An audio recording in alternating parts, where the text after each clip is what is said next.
Street talk time. It is. We're here. We're actually in Manchester. We're in our hotel now, aren't we? We got a bit. I don't know how quiet we need. I don't know whether people can hear us or anything. What do you think? Well, they can't get a free show. Yeah, that's a very good point. This is like the closest we've got to having a live audience for our podcast. What, annoying people in a hotel? We made it. We Sounds made it about up. right. We are going to be going to see Coronation Street tomorrow. The sun is, well, the sun was shining, but it's lovely. But Gemma, the most I got from... It does sound really loud, doesn't it? It sounds a bit I think echoey you should in probably here. talk a bit quiet. No, I can't do it. I can't do it. I've got tragic news to deliver to our listeners. Ain't got no chicken. No. The interruption yesterday was for nothing because who they contacted you to say they run out of chickens? Oh, we ran out of chicken. How'd you run out of chicken? It's all right. We had room service instead. It was lovely. I had a pizza, and you what did you have? I had a what they call up here a fish finger butty. Oh yeah, you did, didn't you? Lovely. I was trying to order it on the phone, and she was going, "Oh, what do you want?" And I was like, blah blah blah, fish finger butty.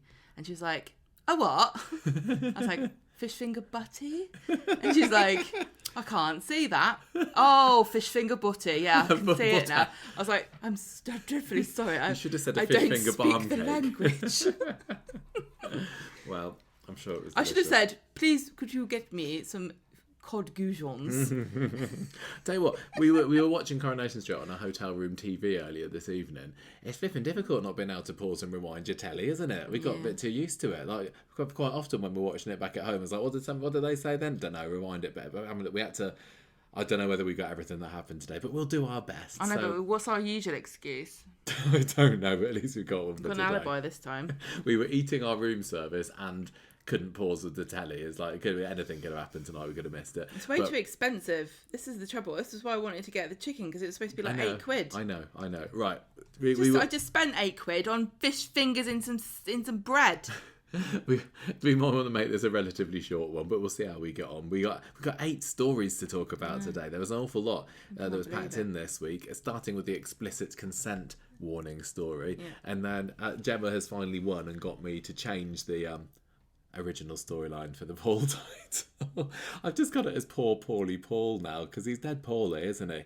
He's got poorly hand. Mm-hmm. He got he hasn't got his diagnosis yet, has he? But I think he's got it. I don't think they normally do. Do they normally do this? Like, I don't know what it might I don't be something worry you. terrible. I don't want to worry you, but I do want to cause a bit of drama and a cliffhanger. So I'm going to tell you that you may well possibly have MND. Sorry.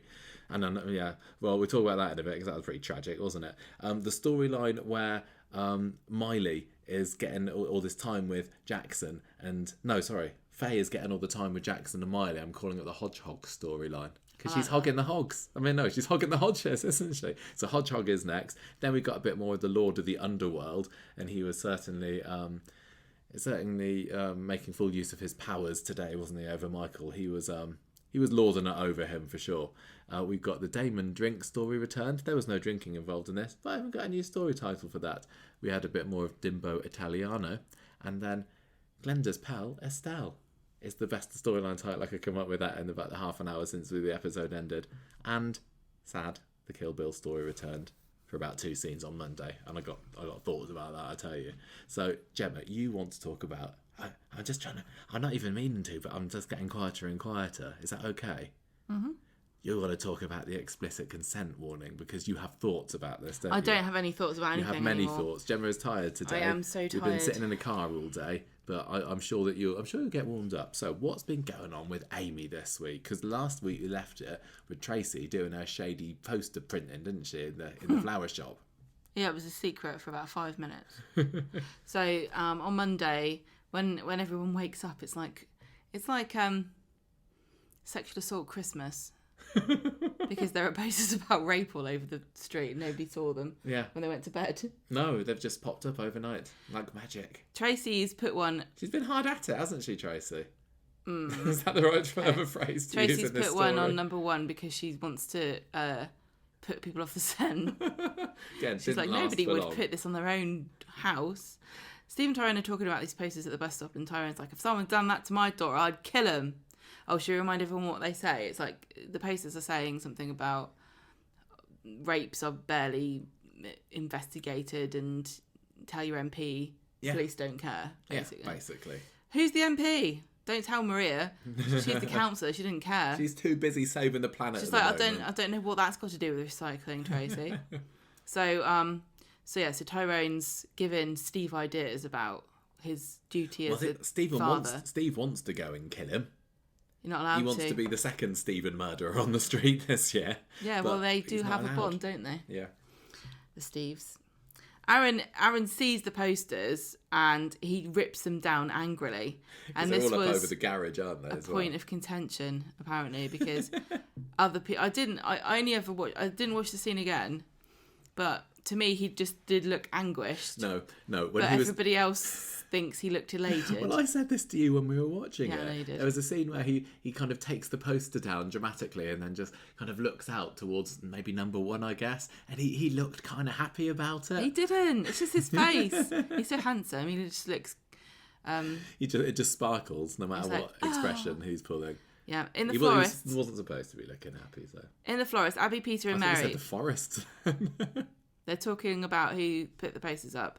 And then the printer just starts printing another one out. What a grass. Yeah, there are ways to have characters find out about that things. Was, to me... That is a way. I thought this was funny and great because this is what printers are like. They're so annoying. They just randomly spew out extra Have you not copies. ever done that where you turn a computer on and then it starts printing something out that you were in the middle of printing and it's claimed it couldn't do it last time it was awake? And it wakes up and it's like, oh yeah, I know what I was doing. A few things in this story just moved a little bit too fast for me this week. Like that, finding out that it was Tracy, Abby, then Peter, finding out that Mary it's about Amy being raped and stuff. Realise it must have been Tracy. So Abby then confronts Aaron and because she's realised that Tracy's printed this out, therefore the girl that Aaron said he raped was obviously Amy. Yeah. So she confronts Aaron and she says it wasn't just a random girl, it was Amy, wasn't it? And he admits yes. And then he says, she's got herself into a right state about it. And Abby doesn't have time to ask him any more questions because Tyrone comes along because they need to go to a breakdown. It's not a mental one, it's a car. Peter goes round to... Maybe it is. Maybe it's Carla that just needs to come back from the hospital because she was back by the end of the bring week. her in the big van. She's had a breakdown. Just maybe, call out Kevin. Maybe it's the printer and the florist. It's like it's broken down. It's printing things when it's not supposed to. Let's go and fix it, Aaron. This is a 2-man job.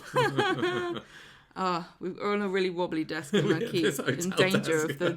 There's a real risk of tea going all over the place if we laugh too hard. Okay, so... Peter goes round to number 1 and asks Steve what's happened. So Steve and Tracy tell Peter everything and they don't know what to do. So obviously this is his niece, isn't it? Yeah. Amy doesn't want them to do anything and she's like unhappy about anybody knowing, and as the day goes on everybody seems to start finding out. Abby and Mary know and Tracy heads out to sort everything out, she says. So Amy and Peter are alone, and this was a really great scene between... Yeah, I thought so. Those two don't often get much screen time together, just as a pair of them. And like you said, they are family. Mm-hmm. So this was really lovely, I thought. So Peter apologises and says... Because he was going off on one as well. And she says that she knows that he knows a bit about this because Carla was raped by Frank. And then, I don't know if this was the right thing to say... But Peter's like, yeah, she's never gotten over it. Yeah, I know. It haunts her every minute of every day. Just to warn you, Amy, this storyline happened, pre-podcast. This is like 2010, 2011, It was a long time ago. And Carla's still hung up about He's like, it. Sorry, your life is ruined now. He says it still haunts her. She has to keep reminding herself it's not her fault. Tell you what, that scene where Frank raped Carla, though, I still remember it. Do you remember? He gets up afterwards and he just says, "You made me do it" or something. And it was in a really cold way. That was an excellent scene. It was really kind of creepy. So thanks for the reminder of that. I thought this was an interesting choice because a few characters on the street have had sexual assaults. We were talking about the possibility of David. Yeah, we mentioned a few last week, and Anna we said as well. But I wouldn't have ever really thought about and I also don't know necessarily that... I suppose Amy brought it up, but I wouldn't be comfortable if I was Carla to know that Peter's like, yeah. Yeah, I know. Yeah, what a palaver that was. I wouldn't want Amy discussing it really. That's what I mean, yeah. So, well, Amy's trying to get some comfort from her uncle, but, you know, in the same way that she doesn't want everyone to talk about what happened to her, I don't imagine that Carla's particularly keen on. Yeah, but she's chill at the moment, isn't she? She's As fine. we find out on Friday. So Amy's then saying, well, yeah, maybe it wasn't Carla's fault that Frank raped her, but I shouldn't have gotten so drunk. And then Peter says, no, Amy, he shouldn't have raped you. You've done nothing wrong. And Amy's like, no, how did this happen to me? Sort of thing. Well, I like this scene. Yeah, no, it was good. It was this kind of character dialogue sort of scene is what I think it's what we need, and I thought that this was more scenes like this is probably what this storyline could do with. I thought there was a little bit too much of people getting in a flap and going out and doing silly things, particularly Tracy in this episode, like going out and putting posters all up over the place. I thought that was silly. No, I know it was silly, but if she'd have put a few up, I'd have been like, yeah, okay, that's reasonable behaviour. But literally littering the street with them, it just makes you look like a crazy woman, as does what Tracy does later in the episode, gluing her hand to her desk. Don't spoil it. So actually just having characters sit down and have, you know, face-to-face talks, this is what I want to see more of. Anyway, I like Peter just pointing out to her, like, it wasn't your fault. Yeah. And you must never think it was your fault. Yeah. I was just thinking about I had some arguments with people on Twitter about this, and I posted the link to the clips that Coronation Street put onto YouTube to sort of demonstrate that Amy was unconscious when Aaron started doing this. So there's no excuse. It's not like, oh, I'm not really sure. It's a bit of a grey area. You know, it's literally, it couldn't have been more clear. But the wording that they used on the clip was Amy is raped by Aaron rather than Aaron rapes Amy, which I thought was interesting. What, to take away agency slightly from him? It's interesting, isn't it? Because the focus then gets put on Aaron. If it's Aaron rapes Amy, then the focus gets put onto him. Whereas they're trying to do a more victim-centred storyline. But it definitely is more of a powerful statement to say that Aaron raped Amy. Well, this is the thing with this, and I think this is what some people aren't getting, that rape isn't just, you know, when you think about rape, the first thing that springs to your head probably is a man like holding down a struggling woman. Or like jumping out of a bush. Yeah. And going, and literally forcing himself on her violently. But that's clearly and not someone you don't know. Maybe. I don't necessarily think that, but definitely the struggling violence and everything with it is what people think of. What at the end of the day, clearly it's just like so painfully obvious to me that it still counts as rape. If rape is having sex with somebody without their consent, this is what this was. Amy didn't give consent, and she may have been kissing him and getting a bit too touchy-feely with him beforehand, but she was literally unconscious when it happened. Yep. And I mean, obviously they didn't show what happened later in the scene on the rape scene, but just picture what was happening there if you can, and Aaron doing this to this poor girl's unresponsive, unconscious body. Yeah, it just really makes my skin crawl just to think about it, and to think that there's. I mean, but people aren't necessarily saying there was nothing wrong with that, but it is still clear. It's it just is. People don't like the word. I said this before. People don't like the word because it's such a unpleasant, violent kind of sounding word, and it conjures up images that are very violent. And I think this is what Aaron doesn't like to think about as well, because I don't know how much he's in denial about it or what, but he's thinking, I didn't hold her down, she wasn't kicking, she wasn't screaming, she seemed into it before. I don't think he completely understands. I don't think he does. What rape is either. No, I don't think he does. But and he doesn't want to know.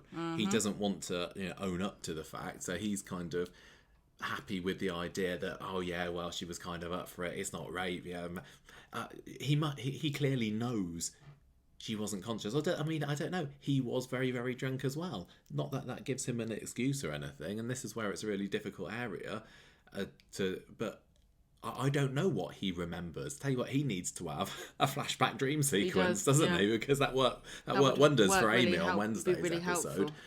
He needs to like wake up in the middle of the night going, "Oh dear, bloody hell, I actually didn't I?" But even if he, or just have a scene where he's there going, "Ooh."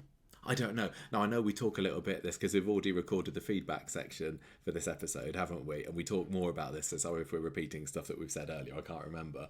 But, yeah, it's clearly rape.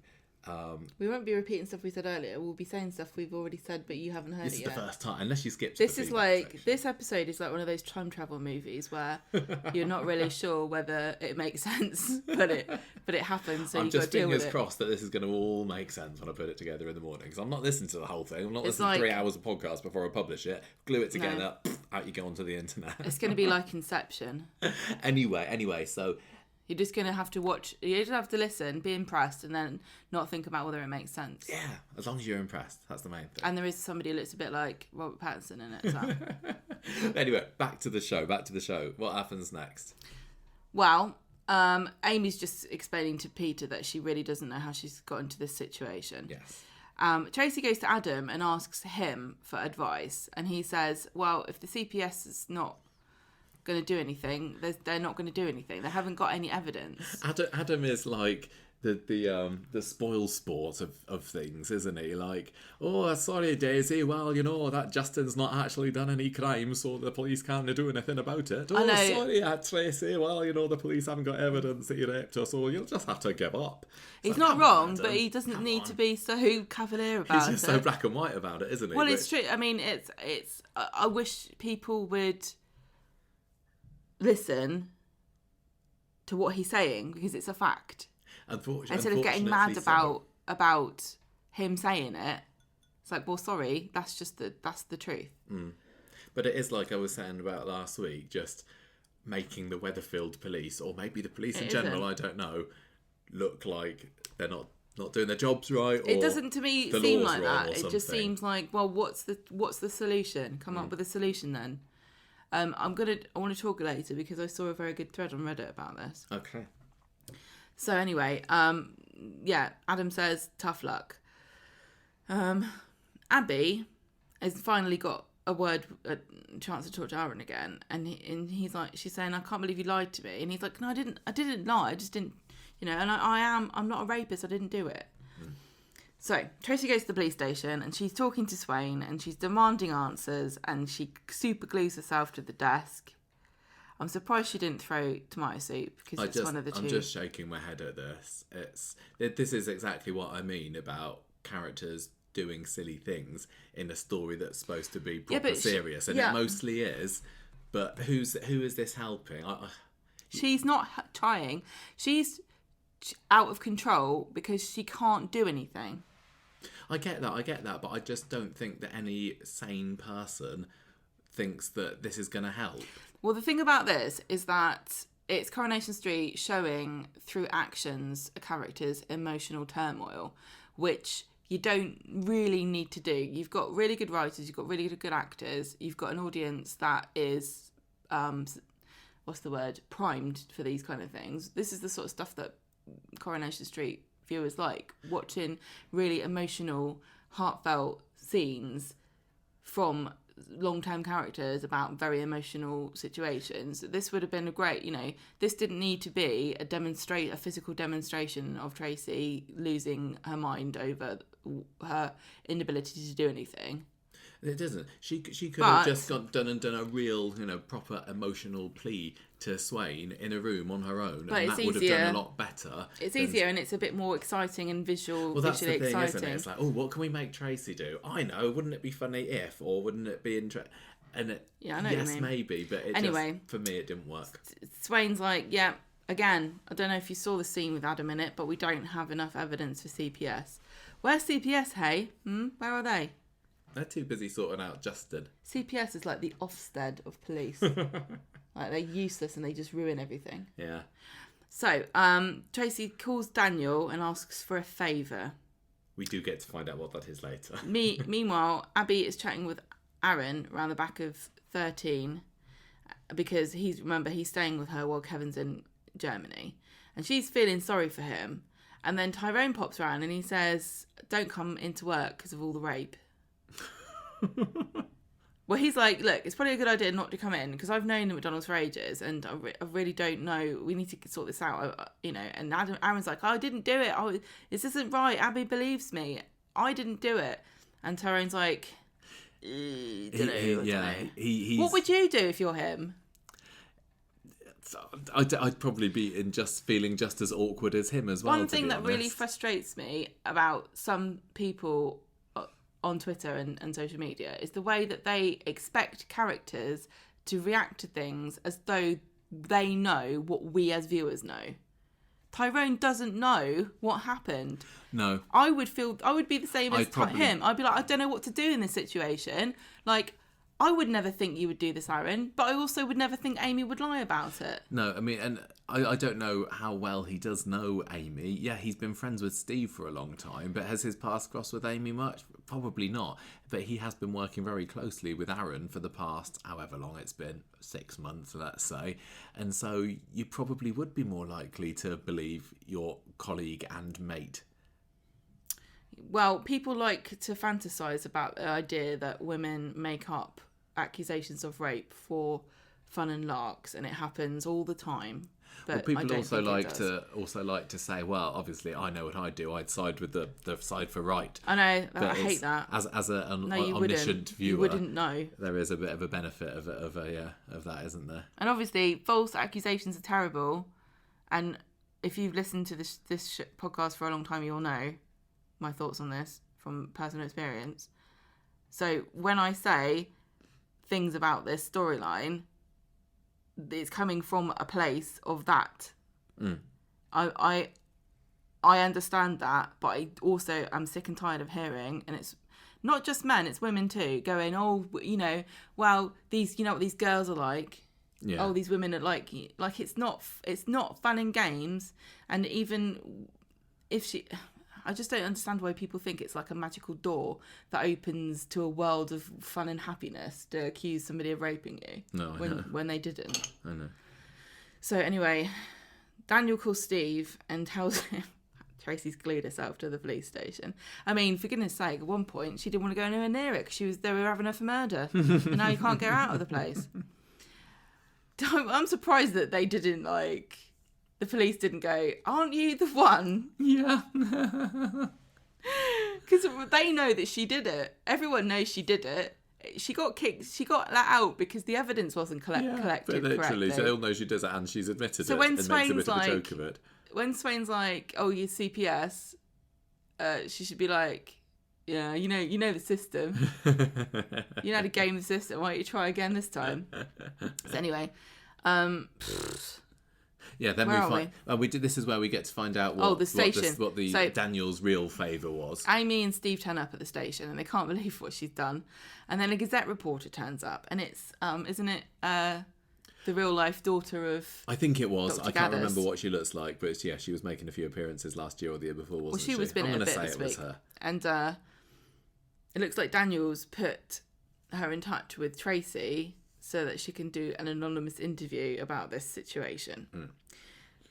Tyrone tries to get Peter to talk to him in the pub about what's going on, and Peter says, I've agreed to stay out of it, which is out of, what's the word, sympathy for Amy, but not necessarily, I don't know. It's difficult to know, isn't it? Because he's doing what he's been asked to do.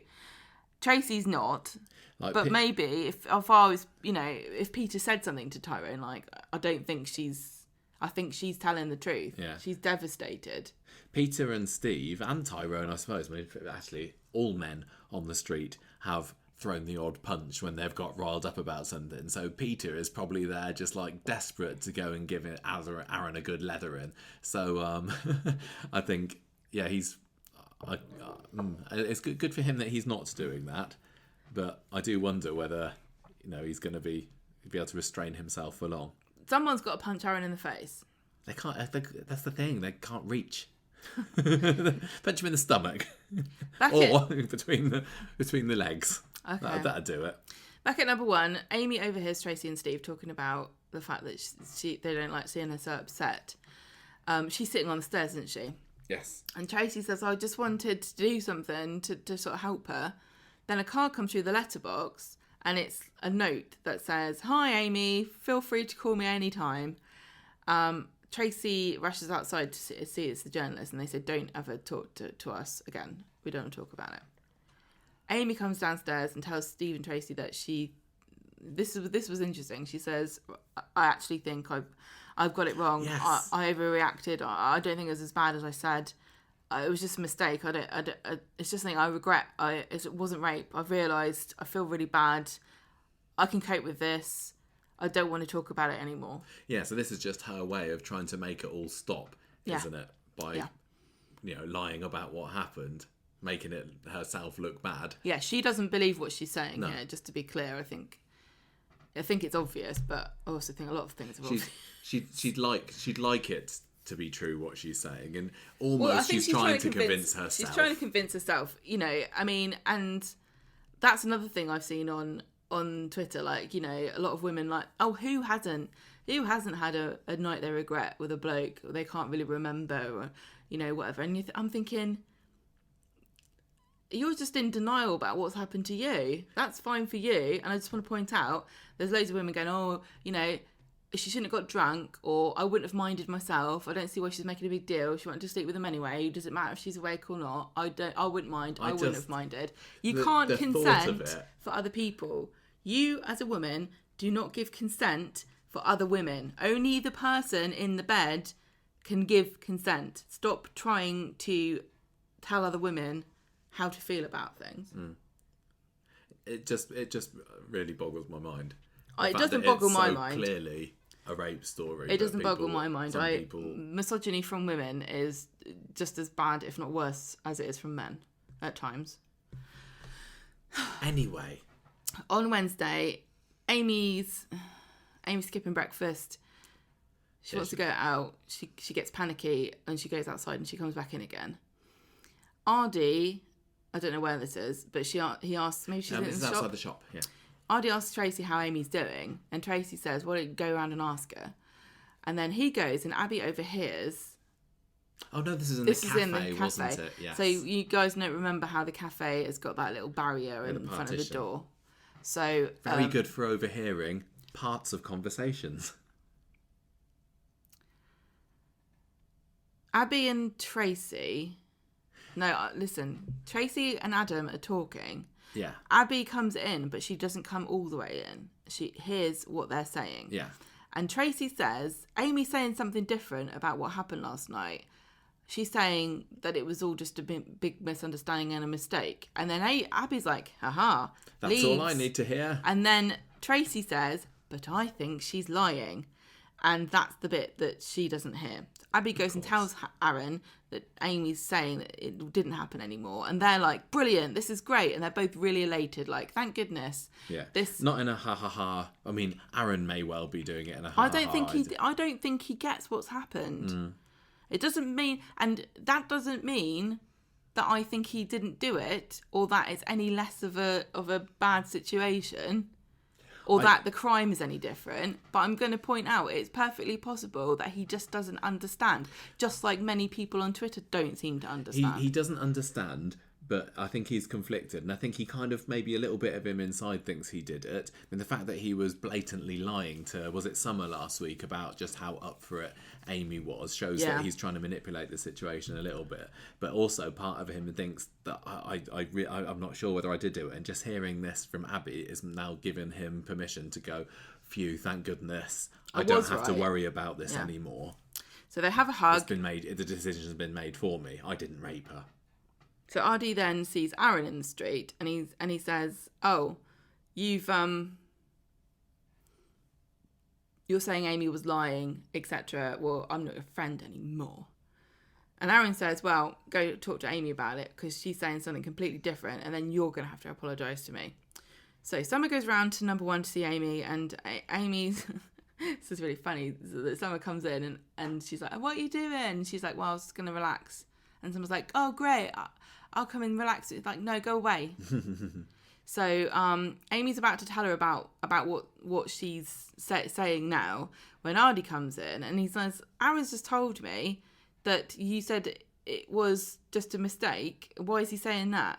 And Amy says, yeah, I'm not sure anymore. I was drunk. I just want to forget about it. I don't want to talk about it anymore. I want things to go back to the way that they were.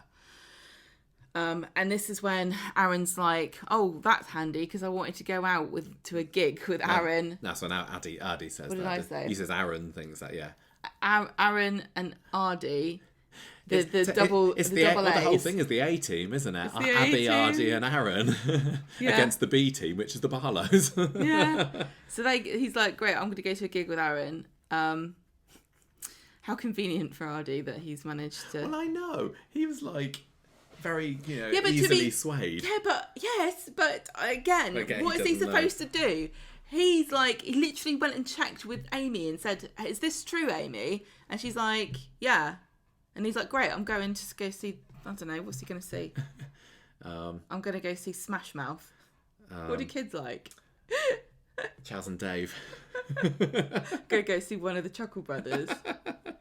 So, they watch telly. Summer and Amy watch telly, and she's on the A team as well, technically.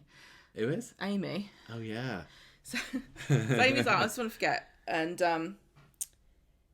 so what's this? They're watching the soap opera, aren't they?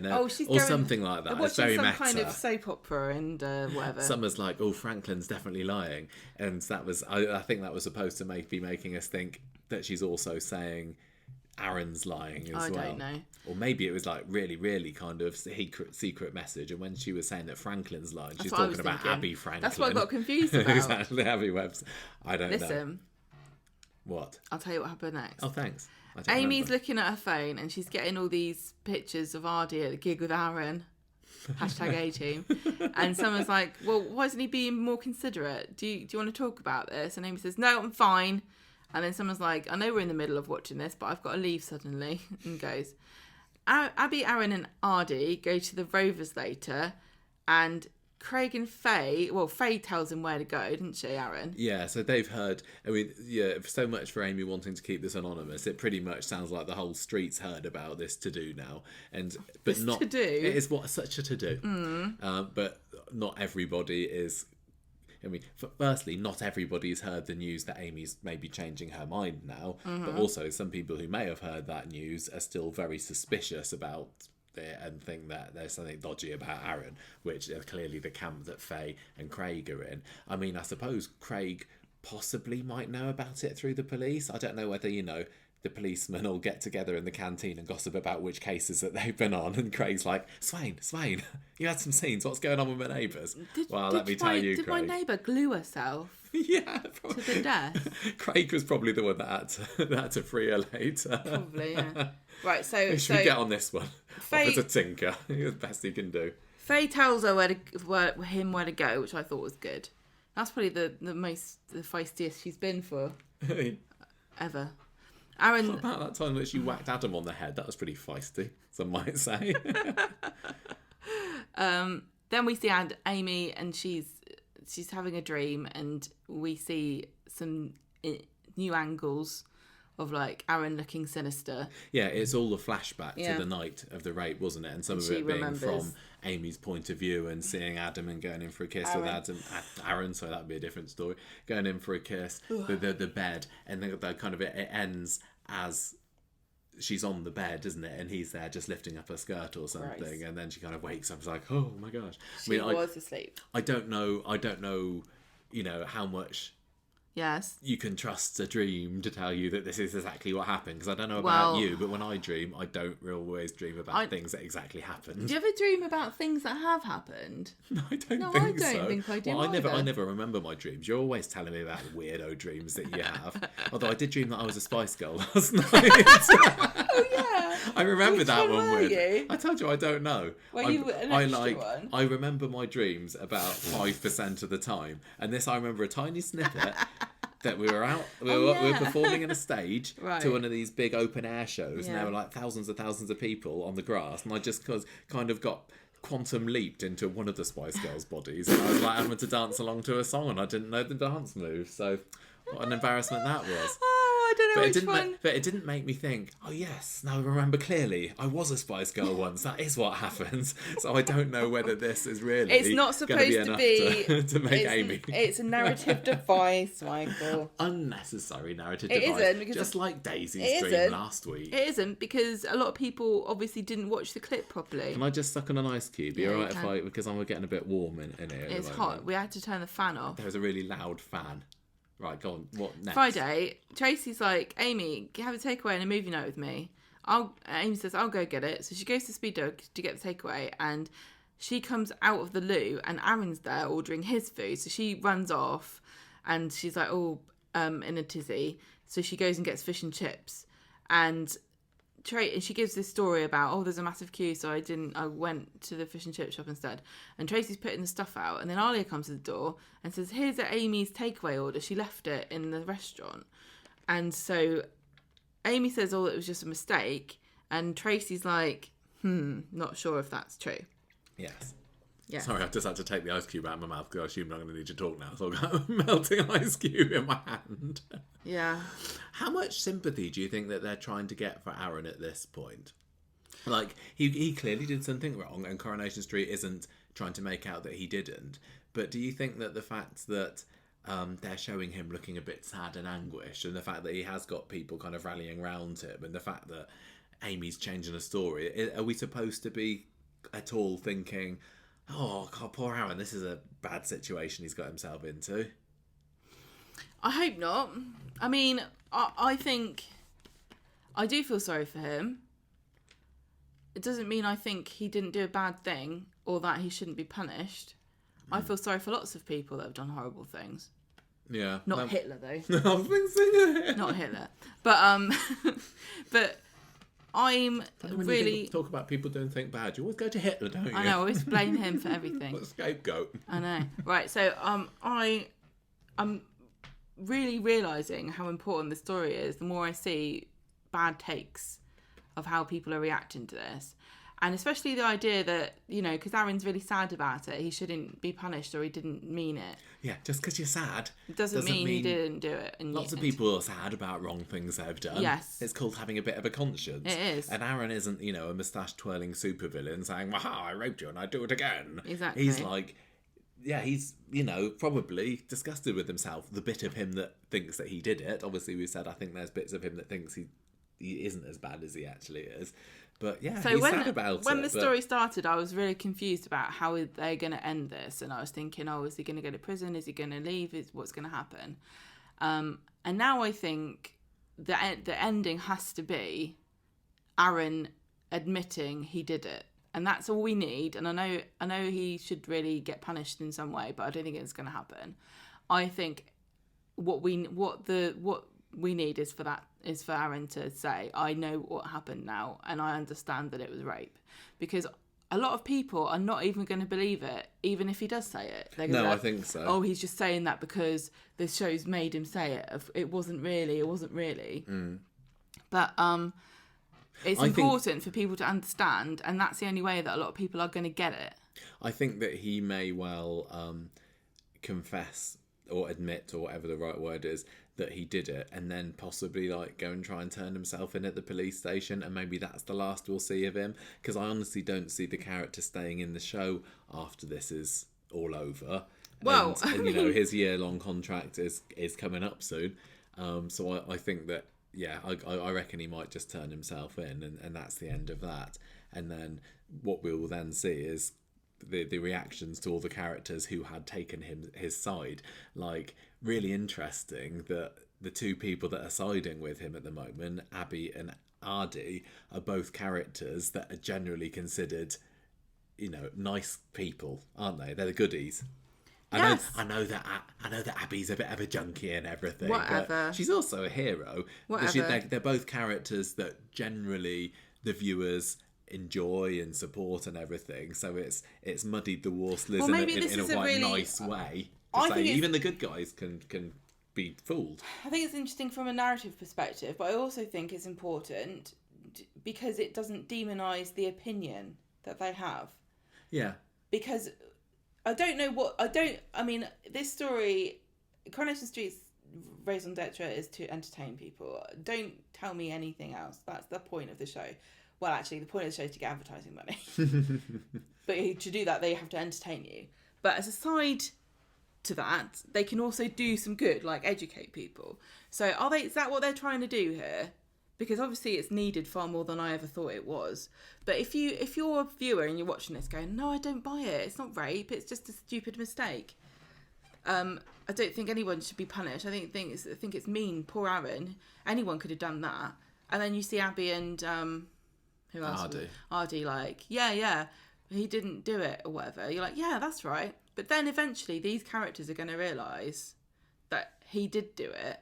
And then the viewer saves a bit of ego by going, oh, well, if Abby's a good person and so am I, if she can be fooled by it, then I guess it's okay that I was, you know? What I'm hoping for at the end of this as well is when he does admit it, which I think he probably will at the end. I just want to say, I think for this to work in the way they want it to, he has to. Yeah. What I'd like is for there to be a scene with Abby kind of realising and then, you know, giving him a right telling off or just like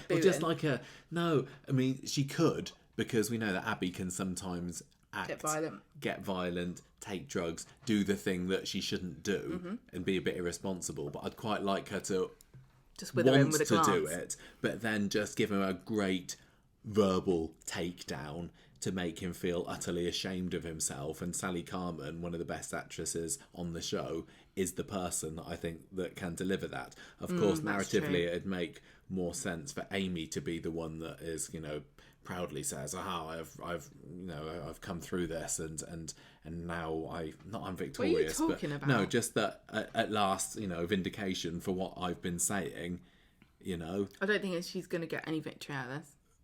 I think...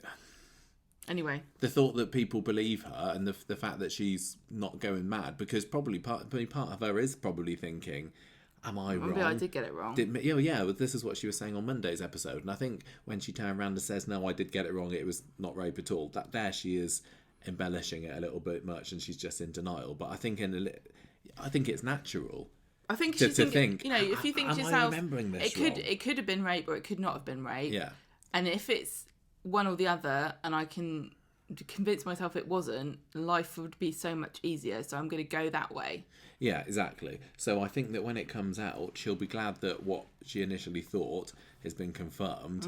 But I think that performance-wise, although I absolutely rate Al Mulvaney as well, I really like to see, because I love her even more, Abby being the one that has that final "you arse Aaron" sort of scene. I get because why she's I think the it would one be that's powerful. been tricked as well.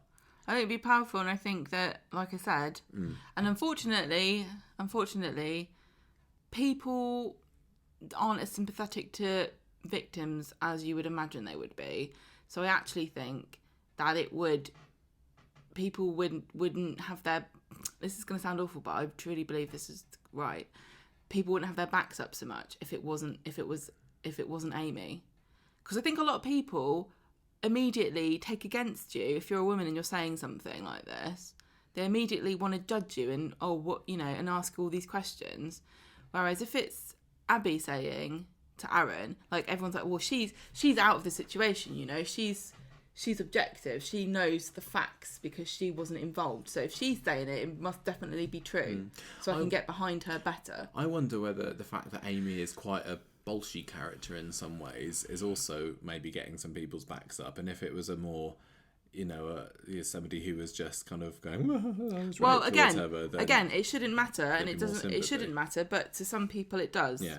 And we can pretend all day long and not bring up these uncomfortable facts and make everyone feel better about life. But sometimes on this podcast, I say things that are quite uncomfortable, and I think it's true. People are not sympathetic to female victims. What do you think about Ardy being involved? Because at the moment it feels like, you know, as happy as I am for him to actually get anything to do, the story doesn't, hasn't been improved by his presence. He feels incredibly superfluous to me at this point. But I'm also thinking, are they going to get Asher involved? Now, she's not been on screen for ages. She had a couple of scenes with Nina a few weeks ago, but it would make sense for Asher to certainly take Amy's side, which could cause a bit of friction between the twins, That kind of makes sense to be Adi versus Asher on this one.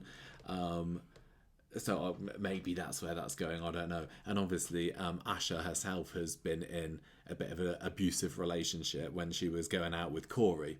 So there's, I guess there are comparisons that could be drawn there. Mm-hmm. What else with this one? Well, I can just say about the Reddit thing I was talking about. Yeah. And also, I've seen a lot of people who are getting angry at Coronation Street for depicting the aftermath of what happened to Amy and saying, it's going to put people off of reporting. This is really irresponsible. I can't believe Coronation Street's showing this because it's bad. Women aren't going to come forward anymore. And that frustrates me too, because this isn't an unrealistic experience for women who report things like this. And I saw on the Coronation Street subreddit, somebody posted about it, and it just kind of proves what I suspected, in that this is sadly incredibly accurate. And if we want the system to change, we can't pretend it's something that it isn't. So Coronation Street, yes, it might put some people off of reporting a rape, but it also might lead to people understanding the system better and perhaps asking them to change. Because if there's a problem and you don't know about it, you're not going to be able to sort it out.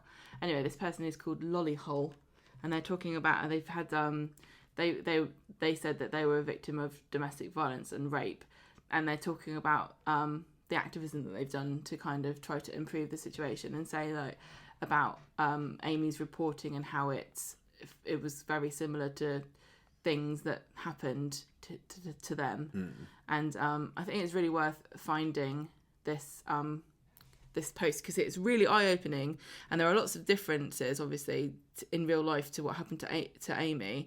Like, for example, apparently they take your phone off you for up to a year. A year? Yeah. Not just a few days like Amy had then. And they're going on your and this post, I assume it's a woman, this post is basically saying the police, when they do their investigation, they seem to spend all their time looking for evidence to prove that it didn't happen, rather than the other way around. Yeah. And that's very frustrating. And so the CPS she said that the police and the CPS ask you for loads of stuff, like every single address that I've ever lived at, she says, to see if social services were involved, all the way back to like being a baby. Every time I ever phoned the police for any reason, addressing contact information of every school and higher education facility to look at their personal records. Because they're looking for evidence that shows this person has a history of lying or making stuff up or being having mental health issues, so they can say, it probably didn't happen then. Why aren't they looking into the person who did it and all of their background? Well, they probably do that as well. They also... it's good to know that if people get falsely accused of abusing somebody like this, that they're not just automatically believed. Listen, so this is a quote.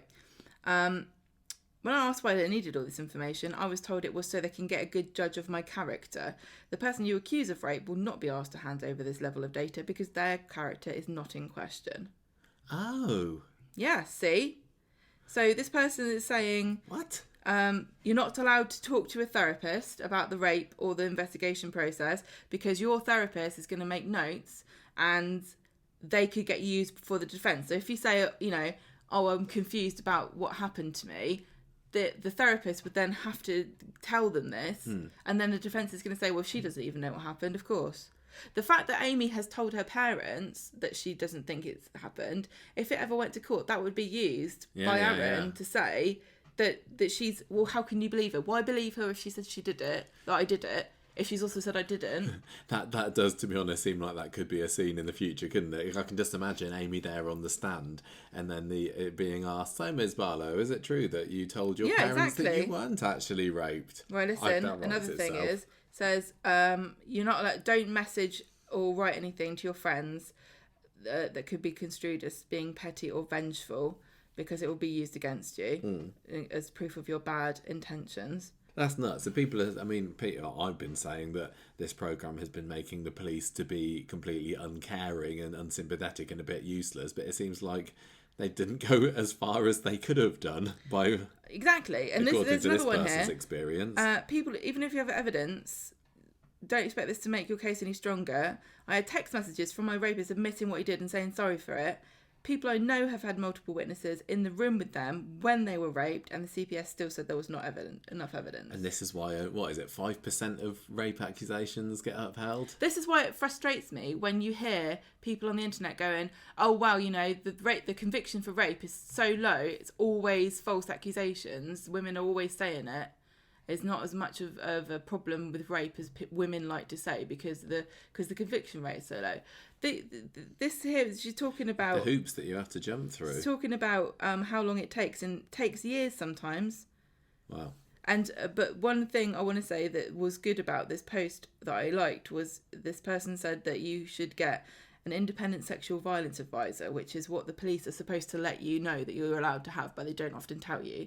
So this is an ISVA, and this person will help you to support you and give you and tell you what the police are doing, and give you advice about, if you need housing services, if you're a victim of domestic violence. And the point also to make is that, yes, in this situation, it was a friend of Amy's and she's going to have to see him every day. But some women are raped by people they live in a house with, their husband or their partner. And then where are they going to go? Yeah.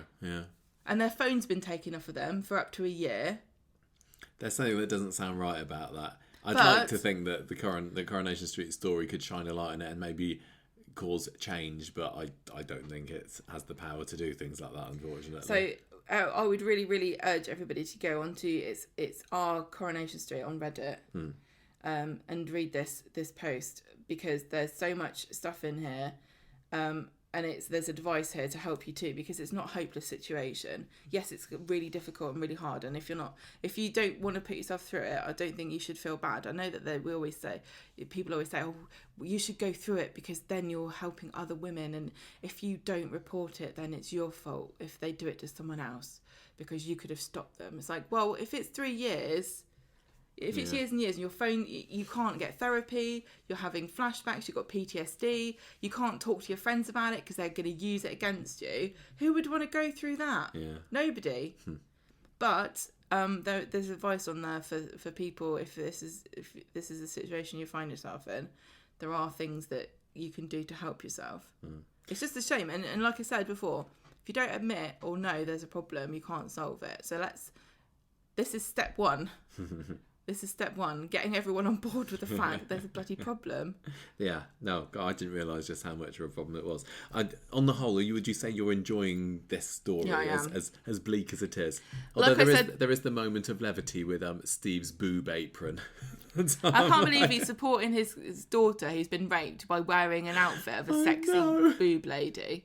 I wonder that they decided to make him wear that on purpose just for the juxtaposition, or whether they're just like, wow, what would Steve wear in the kitchen? Obviously this, and I don't know. I think it's been around for a while. But listen... Well, at least they didn't have Deirdre's phallic jelly mould in the background on the wall anymore. One thing I'm enjoying about the story is the thing I was moaning about before, about giving unpopular opinions to popular characters, and that was a weakness of the racism storyline, because they had for the Michael and James, that one. No, so that one too, because that was just a random policeman that we'd never met before. Oh, the Stephen Lawrence one. Oh yeah. Where they had the builders had been abused at the party. Yeah.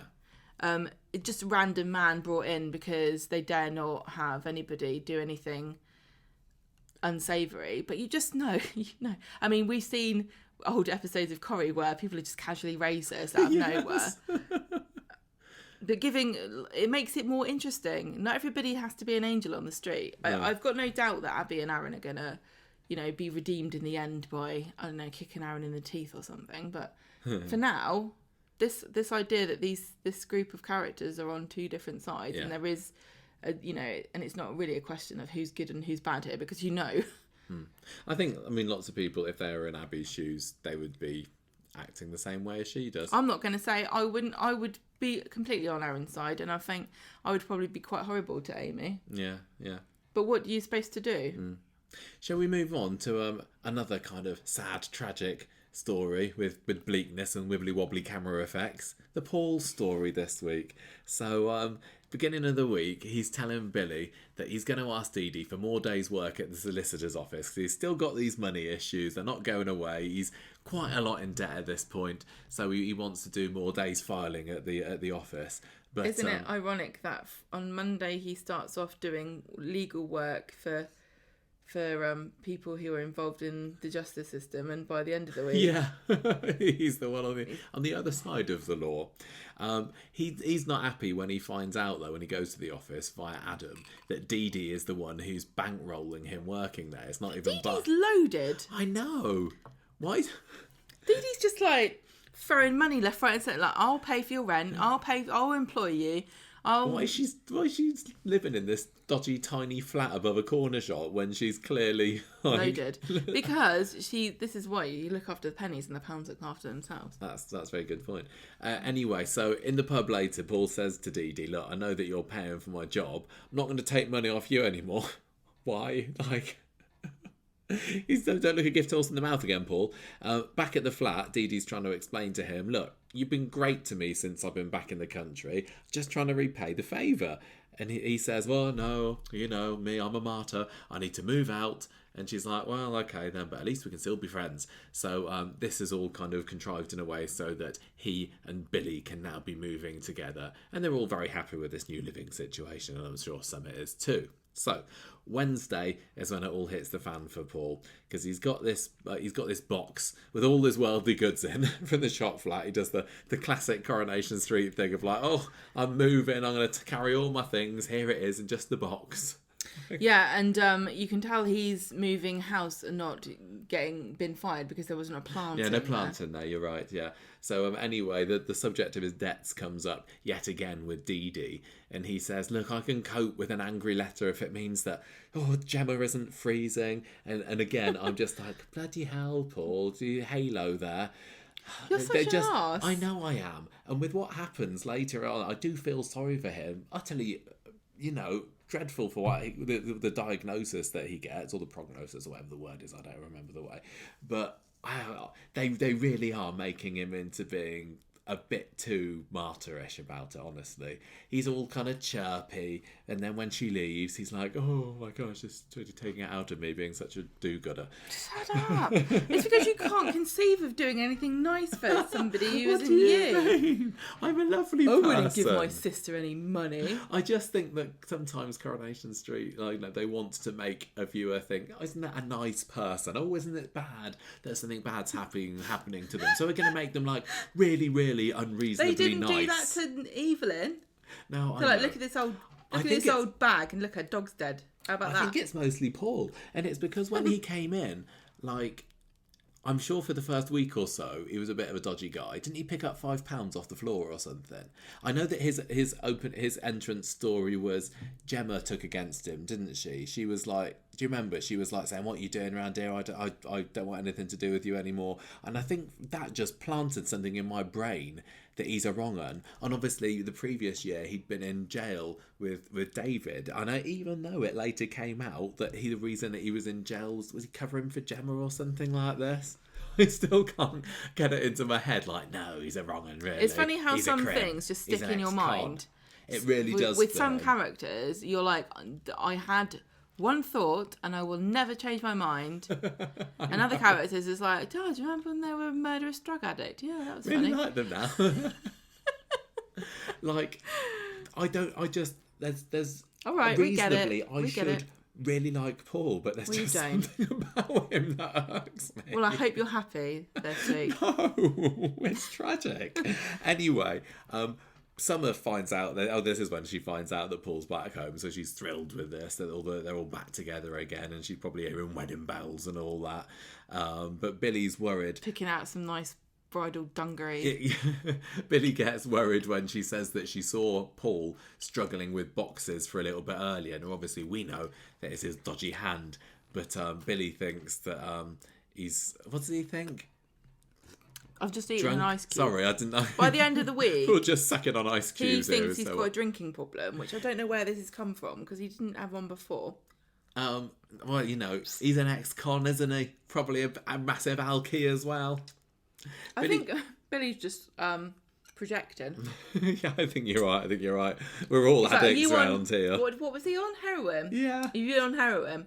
Are you on heroin, Paul? No. Are you sure? Because it is nice. Well, you know, Billy does do a lot of work with addicts and, you know, people who have fallen by the wayside and everything, doesn't he? And getting them to see the light and everything. So he recognises behaviours. With people who make jam and knit stuff. That's true. Why doesn't he think Paul's one of them? You've just been screwing on jam lids really tight and it's made your hand a little bit achy. It's just had a demon crochet session with the girls. It's all right. We're getting all the laughs out of the way while we can before the doctor's scene hits. Anyway, Paul says, look, because Billy asks him about his debts again, and Paul says, look, let me get this consultant's appointment out the way first, then I'll worry about my money. So he goes to the bistro later to see whether he's got any jobs going there, whether Nick does, and he's like, anything will do, I'm really desperate, I'll do anything you want. And Nick's like, well, you can have a couple of hours as a kitchen porter if you like. Excellent. So I don't... There was a scene in today's episode, wasn't there, where this was a problem of us not being able to watch it properly. I know he goes into Nick's office in today's episode, and then he comes out later saying there was money on it. So I think we were supposed to think that he was very valiant in not stealing the money, but I don't know whether there's going to be any more that comes out of him working at the bistro. I don't understand why you would steal the money anyway. He needs the money. He's a dodgy guy. I know, but you can't just take it. Well, you should tell him that about cars as well. What? Can't just take cars that don't belong to you. I know, but he's like, oh, everyone, look at me! I didn't steal £60. That was in a really obvious place. What do you want? A round of applause? Anyway, well, he's also seen that Ryan stole the whole safe's worth of money, and everybody thinks he's the bee's knees now. Everyone's forgotten about that, haven't they? Yeah, now they're all just saying sorry about your face. Not that anyone's mentioned Ryan at all this week on the programme. It's like that didn't happen, didn't it? Sorry, which Ryan?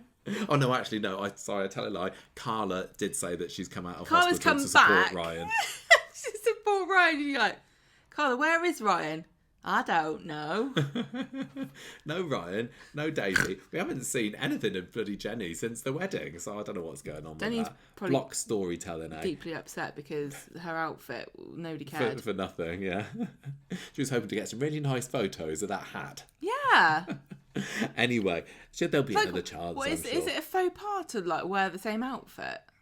You know, Can you imagine how the effort you go to get a really nice outfit for a wedding, and then somebody throws acid in someone else's face, and now you've got to buy another hat. You weren't even there. Annie Walker wouldn't have done it, tell you that. What, bought another hat? No, she wouldn't have worn the same outfit twice. No, she wouldn't have done. No, she's a classy bird. Yeah, if you want to follow in those footsteps, Jenny, of landladies past, I don't know. I'm pretty sure that they would. She would have worn a good hat over and over again. You reckon? Well, she lived through the war, didn't she? Well, she could have changed them and it'd look the same because it was in black and white. Didn't defeat Hitler by getting new hats every time there was a wedding, did we? Anyway, Summer's really happy to hear about this job at the bistro that Paul's now got and said, oh, we should go out and celebrate. And he's like, he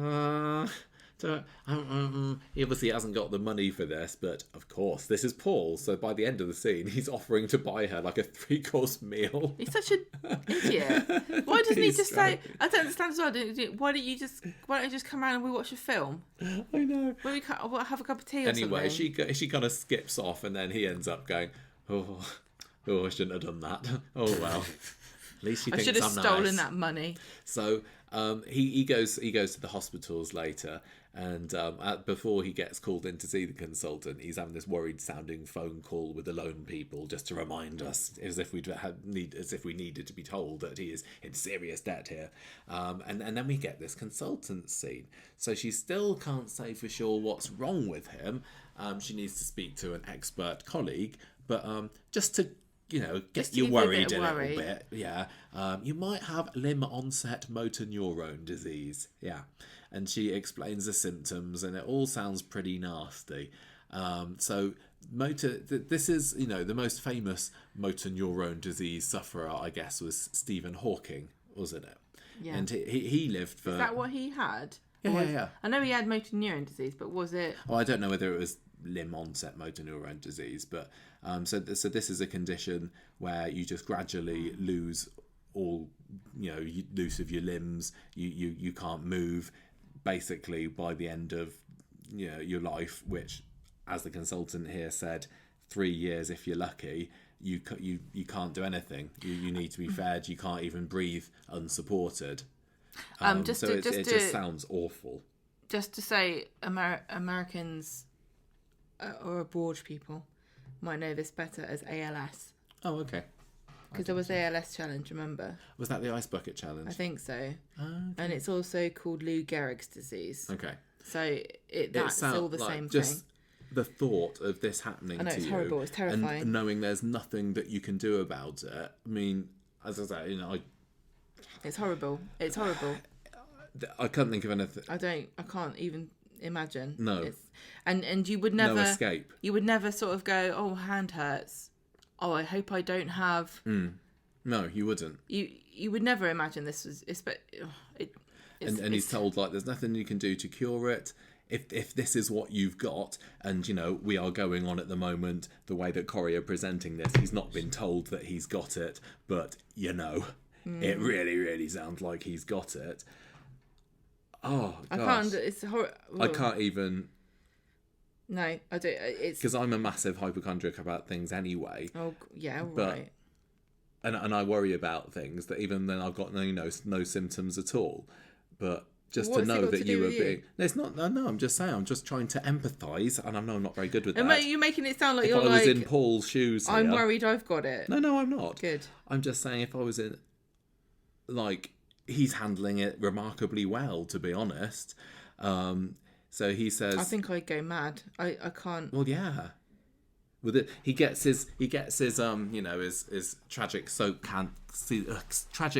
character symptoms immediately of echoey voices in the head, and they're kind of overusing this one a little bit. I mean, it just goes to show how often people in Coronation Street are told that they've got something horrible wrong with them, that you start to recognise the editing techniques, which is blurry person in the background talking, main person who's just been told the news in the foreground can't hear it because they're just caught up with what they've just been told, and then you can hear their heartbeat going. And then I was literally as the advert break was happening, I was saying, bet this happens after the advert break, and I bet it goes shoo, Paul, and it literally did. So I don't think that was necessary, just like I didn't think that the dream sequences were necessary, but hey, it works. It worked best for Sinead. I think the first time I remember this technique being used was when Sinead was being told about her cancer, and that was absolutely fantastic. That was one of my favourite scenes of the year. But if you're going to use the same technique again to be giving the news to someone else, I don't know. Anyway, she's basically told you I know it's going to be a really difficult wait for you. She's probably thinking, I probably shouldn't have told you this anyway. But anyway, a specialist is going to be able to confirm the diagnosis. I just was looking quickly at the Wikipedia page about this, and the risk factor section, and it says some personality traits such as agreeableness and conscientiousness might underlie lifestyle choices that are currently thought to be risk factors for ALS. So there you go. Paul is a nice guy, and that's why he's got this. What does that mean? Say it again. Some personality traits, such as agreeableness and conscientiousness, might underlie lifestyle choices that are currently thought to be risk factors for ALS. Oh. So there you go, Michael. Oh, blimey. He's Don't so be nice then. Good guys never prosper. Just be an arse to everybody. Anyway, so, I mean, she probably said more than she should have done, but equally he was saying to her, look, I'm going to go back and Google it if you don't tell me. Well, he was, I mean, this is what you're, when you're waiting for something and you're like, you know. Yeah. Just tell me. Yeah. I can't stand waiting. I think I'd probably be this. I would. No, I would. No, I would. You would be. I don't know whether I'd want to I can't deal with it. Anyway, he leaves. He goes to have his first shift at the bistro, and obviously massively distracted by this bombshell that's just been dropped on him. Well, he's looking it Googling up, The yeah. Simpsons on his phone anyway. And then Summer finds him later having a quiet moment on was it Maxine's bench? I think it was. And she's blathering on about this dinner that he's agreed to take her to. And she doesn't notice that he's completely distracted and out of it. She's just going, la, la, la, let's go and have some curry. And then Bernie comes along and says, blah, blah, blah, let's go and have some curry too. Can I come along? Like, she's completely blind to the fact that Paul's obviously going through some major trauma here. He's got like £15 in his pocket, hasn't he? Yeah. Oh, and then he takes it out and looks at it, and then £10 of it blows away, and it's like, Paul, mate. Just to really underline how tragic this character is. But luckily, man. a little urchin boy on the street says, "Here you go, governor. I just picked up your money for you." Please, mister, I think you dropped this picture of the Queen. I'm surprised Paul didn't say, "No, lad, finders keepers. You He's take like, it." Oh, you're such a nice young boy. Tell you what, that note looks lonely. Have this one too. There you go. You've got a matching pair now. And then the boy and his family walk off, and Paul goes, Oh, why did I do that? "It's so hard being nice I'm sometimes." so agreeable and conscientious. It's my own fault, really. Anyway, he goes off to speed dial, and he's off his food, unsurprisingly. I'm off my food listening to this story again. He says, "Look, I'm not So feeling great pathetic. today." Summer says, "Well, it's probably because you've not had much to eat. You didn't have your breakfast or your lunch today. Eat up, Paul. Come on. Bernie's whittering on about some Greek holiday that they went on as a family once, and said, "Oh, we should arrange another family holiday there." And Paul's like forcing a grin on his face, going, "Oh yeah, you know what? I'm up for that." And in a way, I guess, you know, he's thinking, I couldn't think of anything I'd less like to do at the moment than go on holiday. But on the other hand, maybe it'll be a chance for me to take He's my probably mind off it for a thinking, little bit. I don't And think this I'll could be be able to my go on last. holiday ever again. Well, he might be thinking this is my last chance to go on holiday, or I don't know how quickly these symptoms I don't develop. like this story at all. How, you know, will I be able to even go on this holiday? But anyway, he says, "Yeah, that's fine. Let's go." And Paul has to admit to Summer later that he can't afford to pay for this meal. And she's like, "Okay, I will. Everything else okay, Paul? Everything all right?" And he says, "Well, I have my hospital appointment today," but he doesn't tell her what he's found out at this point. He's keeping it to himself. And then we have a late at night scene. This is at the same time as Amy having a nightmare where Billy finds Paul up in the lounge and he can't sleep. And Billy's like, "Is it the debt, Paul? Is it your debt? It's the only thing that I know about you at the moment. You're in debt." And I just keep bringing it up. You're in debt, aren't you? And Paul says, "No, it's just been a really stressful day." And he sends Billy back to bed. And then just to add to the tragedy at the end of the episode, he struggles to pick his glass up. I can't cope with this. So Friday, Billy's let Paul have a lie-in. And he said, "Look, maybe we need to tell Summer about this financial straits that you're in, Right. so that we can both have a go at you about your money." And Paul says, "Maybe." Billy lets Paul sleep in, and then when Paul wakes up, Billy's in the kitchen. He's like making a cup of tea, going, "I love bank holidays. I get the nagging feeling I'm supposed to be doing something, and I don't know what it is. Oh, it's Good Friday. Maybe I was some chores. Was I going to do some chores? Garden? We don't have a garden. It's not that, because I don't live at the swanky vicarage that they said I could have for free, because I like to struggle. Any soup I need to give out today? No, not soup on Fridays. Not No, soup it's hot Friday. cross buns. Yes, that's what I was going to do. I was going to buy some hot cross buns to celebrate Jesus. Anyway, Paul sees Carla in the cafe, and they have a nice little scene. They've got a tragically not a bittersweet scene where he says, "Oh, sorry for making things bad for you about this compo claim," and she's like, "It's honestly fine, Paul. I ran into you with my van. Thank you for being so understanding." And he gives her a big hug. That was really sweet. Oh, I And hate this story. Carla's kind of I'm gonna stop saying that now. taken aback by Sorry. this. And it's tragic, it really is. And then, you know, tragedy leads to tragedy, because later we find out that Gemma's wedding venue's gone I bust. don't care. And it doesn't sound like she's getting her money back either. They're going to have to cancel. And Paul's like, "I'm a nice guy. I'm going to get you that money again. I'm going to pay for your wedding twice because why not? And she's like, I can't accept that. No. You don't pay for me. He's like, no, I'm definitely going to pay for your wedding. And he's like, oh, how am I going to get that money? So today's episode was all about how he acquires this extra cash for Gemma's nuptials. And first off, we have this scene where he doesn't steal the money from the bistro. And then he gets himself paired up with Damon, who's back on the scene this week, and an interesting crossover of storylines. Paul's like, you're a dodgy guy, aren't you? Your brother's in prison. I will do whatever it takes to get some cash. And Damon's like, well, hang on a minute. He gives a fairly convincing speech about the fact that his life's over. well, he doesn't at this point. Oh, okay. He's in the Rovers at this point, and he's like saying, give me some money. And Harvey is like, no, I'm not some petty villain. That's my brother. I don't get involved in that sort of stuff. Whatever. He storms off, and that's when Paul chases him and tells him, yeah, sorry. cards on the table, I ain't got long left. I don't think I'm going to be able to make my 35th birthday. As things stand, I'm going to be, popping my clog soon sometime, and my life is going to be meaningless. So, well, my life is meaningless. I haven't done anything. I haven't had any kids. Yeah, I've got nothing of what note. have I done? Nothing. Yeah.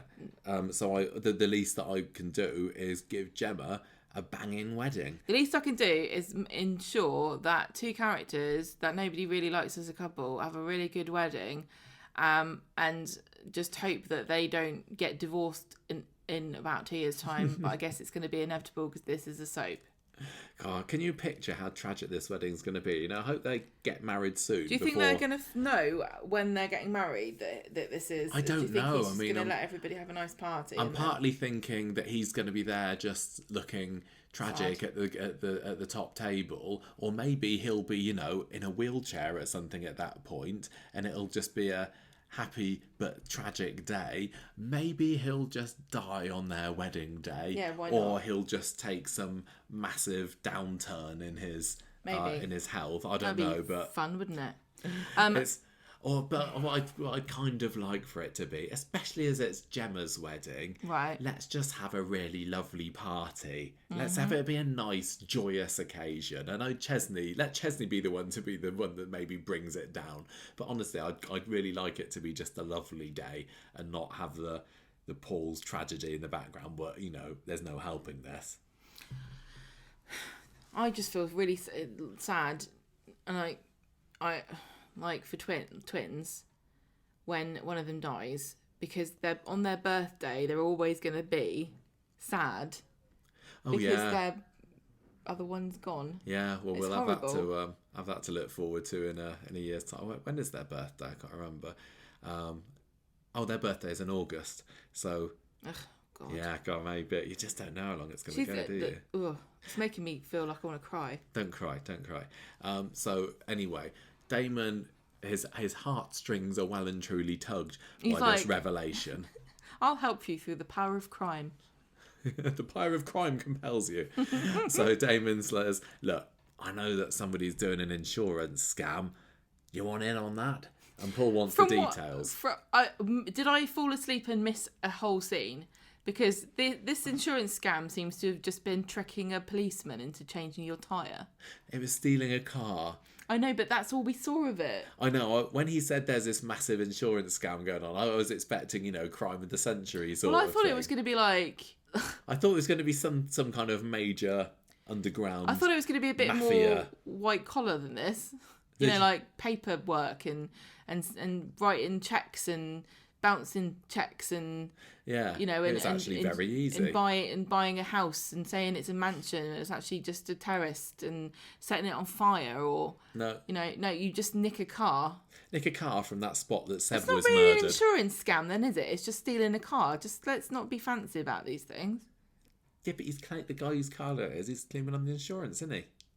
Yeah, I don't know where the car's got to now. Anyway, before he goes off to do that car, we have that scene with George in the Rovers upsetting Paul by says, "Oh, how's your hand doing? I thought that I'd be seeing you in a professional capacity, or nearly after that accident." And that's not the kind of Funny joke joke. that Paul is interested in joining in at the moment, so he gets all annoyed and then he tries to pick up his beer and spills it all over the place because of his hand, and George thinks he's drunk. So anyway, this is when Paul goes off to the wall, the place where Seb and Nina were beaten up, and he steals a van from there. Necessarily supposed to be there, but it was. It's the same place. So then for dramatic purposes, he drives past the precinct, which is about 10 seconds down the road in set terms, and he has a puncture, and then a policeman's there and helps him change the tyre. And I was like, oh, this...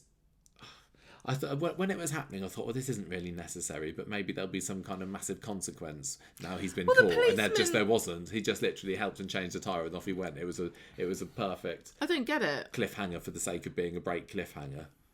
But anyway, maybe the policeman's going to remember him. Yeah, maybe I don't know. Anyway, so he shows up at the Rovers, does Paul later, and gives Gemma 300 smackaroonies that he claims to have earned by flogging some stuff. And he wants to see her and Ches get married this year. Obviously, it's in his best interests now that they do get married sooner rather than later. So he goes home. Billy's acting... Oh, God, this bloody stupid scene, wasn't it? Billy going, I know what you've been doing this afternoon. What do you mean, Billy, says Paul, concerned that Billy's like, I'm very annoyed with you that you've been doing this sort of thing. And for some reason Paul's like, oh no, he knows about me doing the insurance They scam. even dragged it out over 2 scenes. Usually when this kind of thing happens, it's like there's somebody... It's like over in about 5-10 seconds, isn't it? But this one's like, cliffhanger. Does Billy know? Of course he doesn't know. All Billy thinks is that Paul's got an alcohol problem because George had a word with him earlier. And Paul's like, no, I only had one, I'm fine. George is a dirty little gossip. I know, he is, isn't he? He's like, Paul says, I was just in a mood because of Gemma's wedding being cancelled, and that's why I spilt my beer. And Billy's like, thank goodness for that, let's have chips for tea. And then at the end of the episode, when Billy's off at the chip shop, Paul phones up the guy who asked him to take the car earlier and says, if you get any other jobs like that, I'm well up for it. So it turns out it's really easy. Yeah, we should have done this before. Paul, you silly man. What this tells me is don't wait for a horrible diagnosis to live your life. Live it now while you can. Steal that car. Do that scam. Yeah, what this tells me is crime does pay. £300. £300, so do lots of them. Yeah. Because £300 not really a lot, is it? No. I'll do lots of little scams. Do you think that this is the road that he's going to go down now? Is he? This is the thing about comedy these days. I didn't see this twist happening. They can't just do a story about one thing anymore, can they? No. I mean, I have made comparisons between Paul and Robin Hood before with just how do-gooder he is, but now he's literally doing the crimes like Robin Hood. He's literally going to be an outlaw. What is it going to take for Gemma to realise that her wedding to Chesney is cursed and give up? It's going to happen. It's going to. Don't marry him. He's a miserable, joyless stick. Be really nice about Ches. I mean, the fact that Gemma, an ex-gangster's mole, her wedding is going to be funded from proceeds from Weatherfield's criminal underworld, it's quite apt in a way, I suppose. She's proud, is she knew? I mean, I don't know whether he's going to get caught, because that's probably needless. If he does get caught... If he does get caught, it's going to turn into, is it going to be a prison storyline or a trial, and that's not what this story needs. Well, so I think maybe like Billy or somebody is going to catch him doing it. Stop doing crimes. Or Dee Dee or someone. Somebody noble. Somebody's going to steer him away from that particular direction. Well, listen. I mean, Gemma's still going to need this wedding money, but if he does a crime for the greater good, it's going to be just like Laura.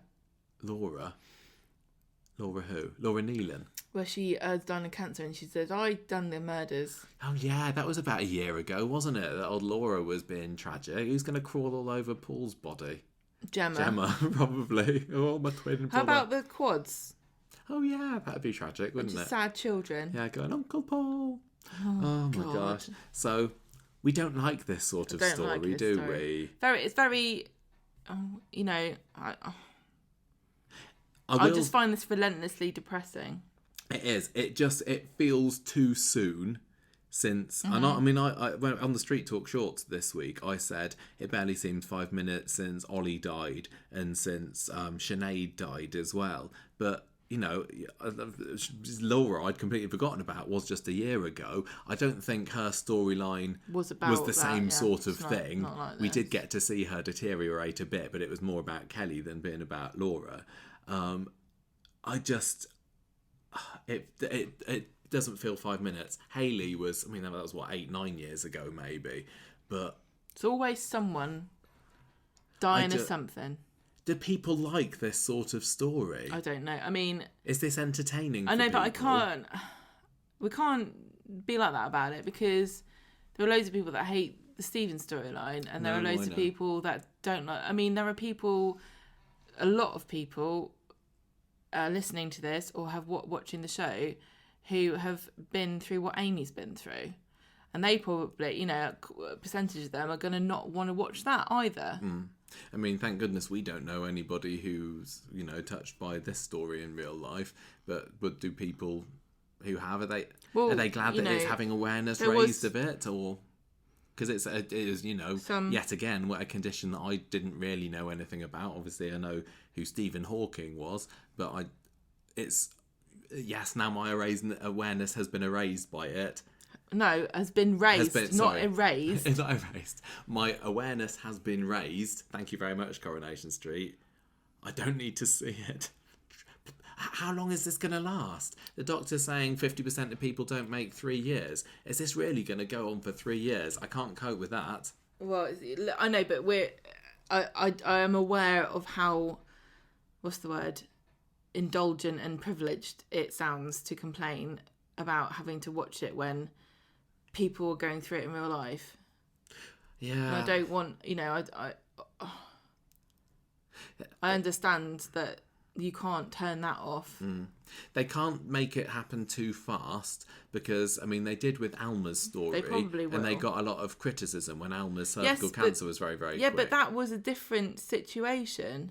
Yeah, I know. That was all about her missed screening and everything. But and also, you know, I mean, think about poor Jay Goody. That was fast. Yeah, no, I guess it was. But Right. We don't need to dwell about how sad we are. No, are they going to go, you know, whole hog with this, and will they show him not being able to move? I don't know. One of the other things is like you kind of waste away a little bit, and I don't know whether they're going to go down that route with it. It's truly one of the most horrific things I've heard. I can't imagine you're locked into your own body. No, it's horrible. And this, you know, Coronation Street is saying, oh, it's a soap first, and we're working with this and that organisation, which is great, but it's just awful. Yeah, I just don't know whether. The thing that gets me about this, and you know, soaps cover so many different things, right? But in my general day-to-day life, I deliberately, purposefully avoid things like this, and I certainly never watch things. If somebody goes to me, oh, it's just a really good film, it was so sad, I cried all the way through, I'd say, what, are you mad? Are you soft in the head? Why would you watch something that makes you cry? Oh yeah, you hate that sort of thing. You hate a weepy, don't you? What is the point of life? Why are you are you so free of pain and agony in your everyday life that you seek it out as entertainment? You know what I mean? Just for a nice change. Isn't life hard enough without watching people crying yourself on telly? So that's my argument. I don't ever seek this out, and Coronation Street and soaps in general will throw it in, and I have to just deal with it, don't I? I think as much as I'd probably rather they didn't go down this route, and I read about this. Oh, we've known about this for about a month or so, haven't we? I don't feel like it enriches my life to know. We saw it in an email to watch people struggle. That's all I'm saying. And my first reaction was like, oh, but actually, it probably will be done very well. I'm sure it Sinead's story was done very, very well. That. You didn't watch Sinead's story, but they did a fantastic job with it. And I actually think that they will probably do a very, very good job with this. They will. I mean, if anything, is this the story that gets me to really, really sympathise and kind of like Paul? You arse. I know, but like, Well, listen. Maybe Peter Ash, his performance this week was Peter Ash absolutely is doing a superb. really He was good brilliant, job. and I think we've left it a bit too long to mention that fact. But he was brilliant this week. He's That, really like the good. scene at the end of Wednesday's episode where he's crying on the sofa. Everything. He was so good, and I'm under no doubt that he's going to do a great job of this. I think that Dan Brocklebank, also a fine actor. I think this is obviously giving Billy more things to hand wring about. It'd be interesting to know, will they kind of skip over the fact that he's a bit religious? they do Who's tend a bit religious? Billy. They do tend to forget What's that, that got don't to do they? with this? Well, no, I'm just saying, a real vicar Yeah. might, Do a prayer. offer some words of prayer or turn to God or something. We might see that, and Billy is just like archdeacon in job title only. I don't really believe that he's that great a Christian. I think he's one of these people that got fired and is pretending to have a job. So I'd like to see Billy really, really turn to his faith with this. I don't know whether he will. Summer. I'll tell you what I haven't is this seen going to be more excuse for Summer screen time? that I this would year? like is Summer being sad. Yeah, Summer being sad. That's what I want out of this No, story. I think we've seen a lot of Summer being sad. If we're lucky, she might be so overcome with emotion that she faints. Yeah, just imagine if when she gets the news, she just swoons and falls over. Hooray! Half floor, Summer's there you back are to again. normal. Hello, darkness, my old Yeah, friend. go on, Bennett. I don't know how long this is going to last for, but I can't see it lasting for 3 years. I mean, they did do a long-term story with Yasmin and Jeff, but I really think and hope that it progresses quickly for him. If that is indeed what No, he has you got. can't even say that.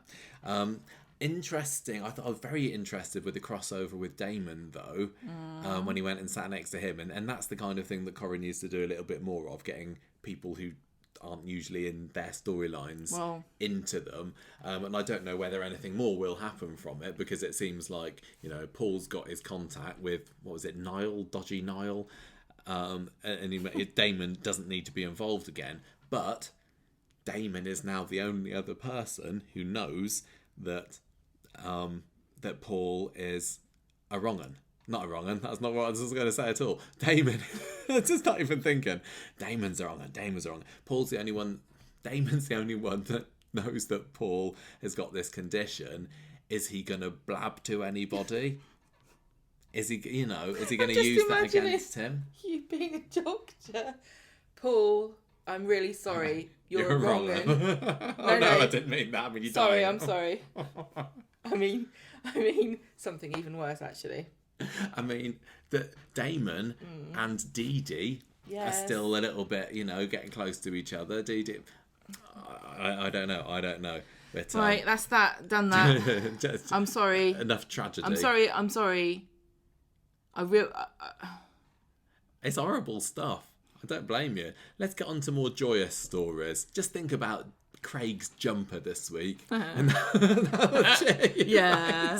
Remember that jumper? What was that? That was a fashion choice. That was. Even Colson Fashion. Smith was Fashion. on. Ooh, Even Colson like what Smith you're on wearing. Twitter tweeted out how you're liking Craig's jumper tonight. Where was it didn't from? he? It's the sort of jumper. The 90s is where it was from. No, it's the sort of jumper that you're like, oh my god, where on earth did you get that from? And they're like, Harrods. It was £499. I'm going to say that Craig's been down old Gregory Pope for his jumpers. That was... If you haven't seen the episode yet, just picture this. Just imagine them like, yeah, we've got a load of new stuff in from the blind man's house. Oh my gosh. Picture this. Sky blue with some massive suns on with kind of like... I don't know what the art style is, but I know, yeah, like Picasso-y. Yeah, Curly used to have a T-shirt in the late 90s that was like all one big sun with like a weird Picasso-y face on. I don't like So there's it. little Picasso-y suns plastered all over it. Some of them the right way up, some of them upside I'm down. not educated enough to find Also this. some little crescent moons and just some twinkly stars to finish it off. And this is it's what sky Craig was blue. wearing out. Proud as anything. Sky blue And yellow. That's what I said on Wednesday. Just saying. I mean, I don't want, like, you know, criticising people on their appearance, or, you know, people are free to make whatever fashion choices they want. No, I'm going to say you can criticise people about what people wear if they chose to wear it. I don't criticise what people look like because you don't choose to look like you. Like, I didn't pick this face. I just wish I wouldn't have selected this particular arrangement of features if I'd had a choice. But I also did choose to wear this t-shirt. Well, Craig, so if you want to take the mick out of my t-shirt, feel Craig free. chose to wear that jumper, but I would like to have seen or been a fly on the wall when Colson Smith was handed this by the wardrobe department. Oh, no, So maybe this he is loved what it. Craig is Some wearing people today. really liked it. Some people were like, "Where's it from?" That's true. Sorry, We're not avant-garde enough. I mean, my fashion choices are questionable at the least. So Just think about this, Michael. Half of his wardrobe's out for you. Half of your wardrobe's out for him because he can't wear Coronation Street themed things. that is very true. Yeah. Mm-hmm. Also, I mean, he's probably got a limited selection because, you know, he's lost a lot of weight over the last few years, so all his old clothes probably don't fit him anymore. So he just has to get what he can No, take. that's the good thing about losing weight is that all your clothes suddenly fit you. Just not very well. Right, so the Hodgehog story, Gemma. Tell us about this. On Monday, Faye invites Craig round later to get to know Miley. And he just goes overboard with this and tells Beth as well. And then she invites Kirk and they all decide to go. And Faye's like, why are you... She then hears from Beth that she's expecting to go round. And she's like very surprised about this, but it's too late to do anything about it. And when Jackson brings Miley round, she's kind of overwhelmed because everyone's really excited. And Beth's even bought a special camera that she's going to give a gift to Miley at the end of the day. Yeah, they really do kind of love bomb her, don't they? They treat her like she's a puppy. They do, and especially Craig, he is like massively babying her, wasn't he? He's like, hello, Miley, oh, let me take a picture of Your you. chair is squeaking. I'm sorry, I do have a squeaky chair at the moment. Craig was like really inappropriate. He doesn't patronising. Yeah, mega patronising. And this is what I get like around kids. This is why I don't... Yeah, I mean, I don't know. I don't mean to do it, but I have no experience. What experience does Craig have with kids? I don't know. I mean, he was one not many years ago. I think part of the thing Me too. Part of the thing is Miley is supposed to only be 8, and although she looks like she's a lot older than that, maybe his behaviour towards her would be appropriate if she was 8. Maybe it's her accent. Everyone thinks that she's more mature than she actually is. I don't know. Because she's like... But anyway, she's like... Sounds like a she was completely overwhelmed star. with all of this. She wasn't expecting this. She gets overwhelmed. Jackson's like, this isn't good. She's very shy, actually. She's not enjoying this. And so they leave earlier than they thought they were going to. And they get presented this camera, and Faye's in a mood with everybody because they spoiled it. And Craig's trying to make things up with Faye in the pub. She's not having it and leaves him. And then he's trying to text her and he's not getting any responses because she's in the precinct. She's gone off with Miley and Jackson to the precinct. And it turns out she actually does like this camera and they're all having a good time because it's just the three of them. Yeah. Bonding. So over tea... Faye and Tim are talking and she says Jackson's okay and he's like, oh, you seem to be getting on quite well with Jackson. Yeah, he's a bit jealous, isn't he? Well, no, this is Tim. Oh, no, sorry, yes, that was Craig Tim, comes right. to the door and Faye's like, they just apologise to each other and go back home. On Wednesday, Craig's like, I want to get Miley a present, but I don't know what it should be. What should it be? And Faye says, buy her a basketball. Well, she just says she's into basketball. Well, she says, yeah, she likes sports like basketball. So he goes away and comes back with a mitt and a baseball. And I just want to point out that he takes her off to play with it. And then when she goes to leave, he says, I'll hold on to this for you. Yeah, and he doesn't even let her have the for gift. himself, didn't he? I know, he Next just takes time- it off of her. Next time she comes around, she's going to be like, oh, you know that jumper that I was wearing the other day with the sun and the moon on it? I've bought you one in green. But I'm going to keep it and wear it. Yeah, totally. When I was thinking as well, the fact that he got this sport wrong, is like, this is a guy who, for a job, has to take down, like, really important details from victims, isn't it? Is it because he didn't write it in his little notebook, he got it wrong? Well, then I go, right, Tinker, what's the prime suspect in this crime? Definitely a woman. No, hang on. Could be a man. It could have been a man. I didn't write it down, so I can't be certain.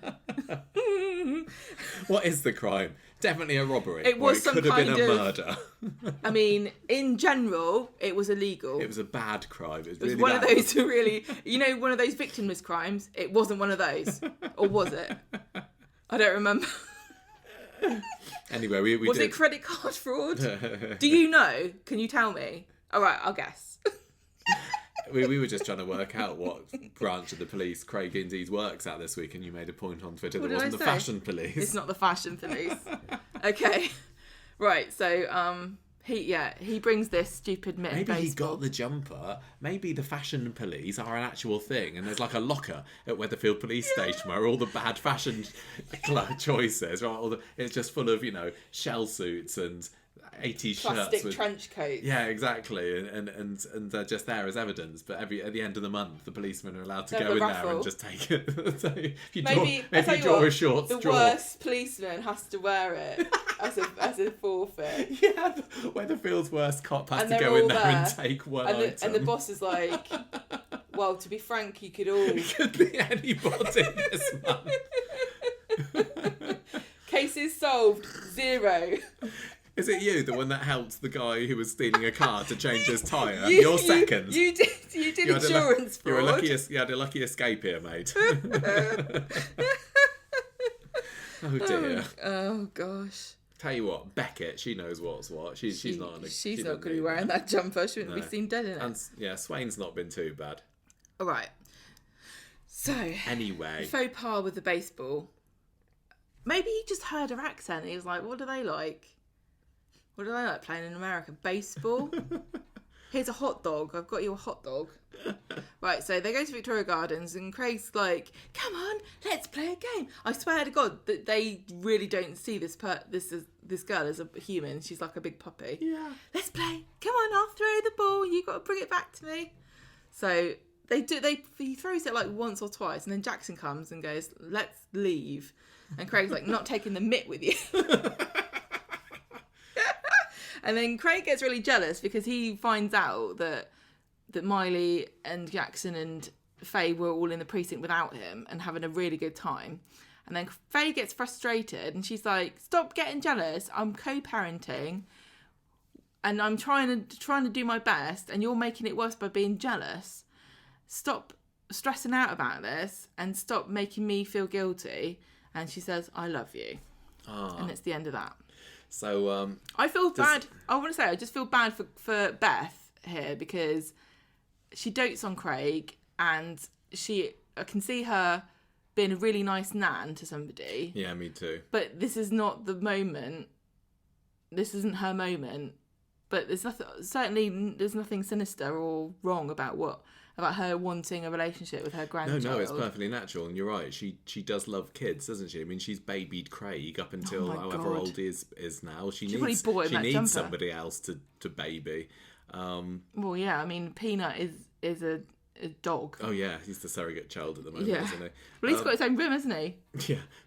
Is Craig right to be worried about Faye and Yes. Jackson? Do you think? Yes. I think Even so. though, honestly, they look like they don't. They could be father and daughter, couldn't they? It looks like Jackson was taking his kids out to the precinct.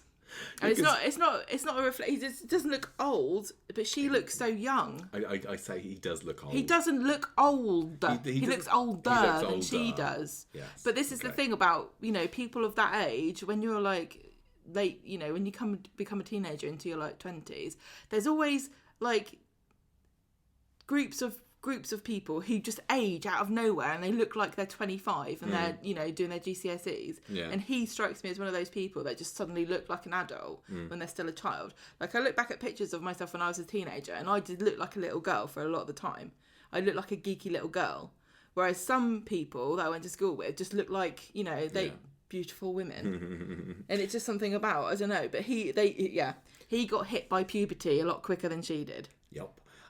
The problem with this all is, of course, who cares about Faye and Craig? Coronation Street have given zero effort into developing them as a couple. They actually had quite a sweet relationship, 8 years ago when... Then they broke up and it went downhill. I think they were just kind of... I can't remember. Were they just good friends I mean, when she was pregnant with Miley, he was just there supporting her as a chum, wasn't he? And it was like, oh, maybe one day something will happen there. But since they've been going out together the last couple of years, and then she went in prison for a bit, and there's just been zero development of this relationship. So somebody else comes along that maybe she's going to go off with. Who cares? One thing that I think if I was Craig, and he's desperate to make a good impression on Miley.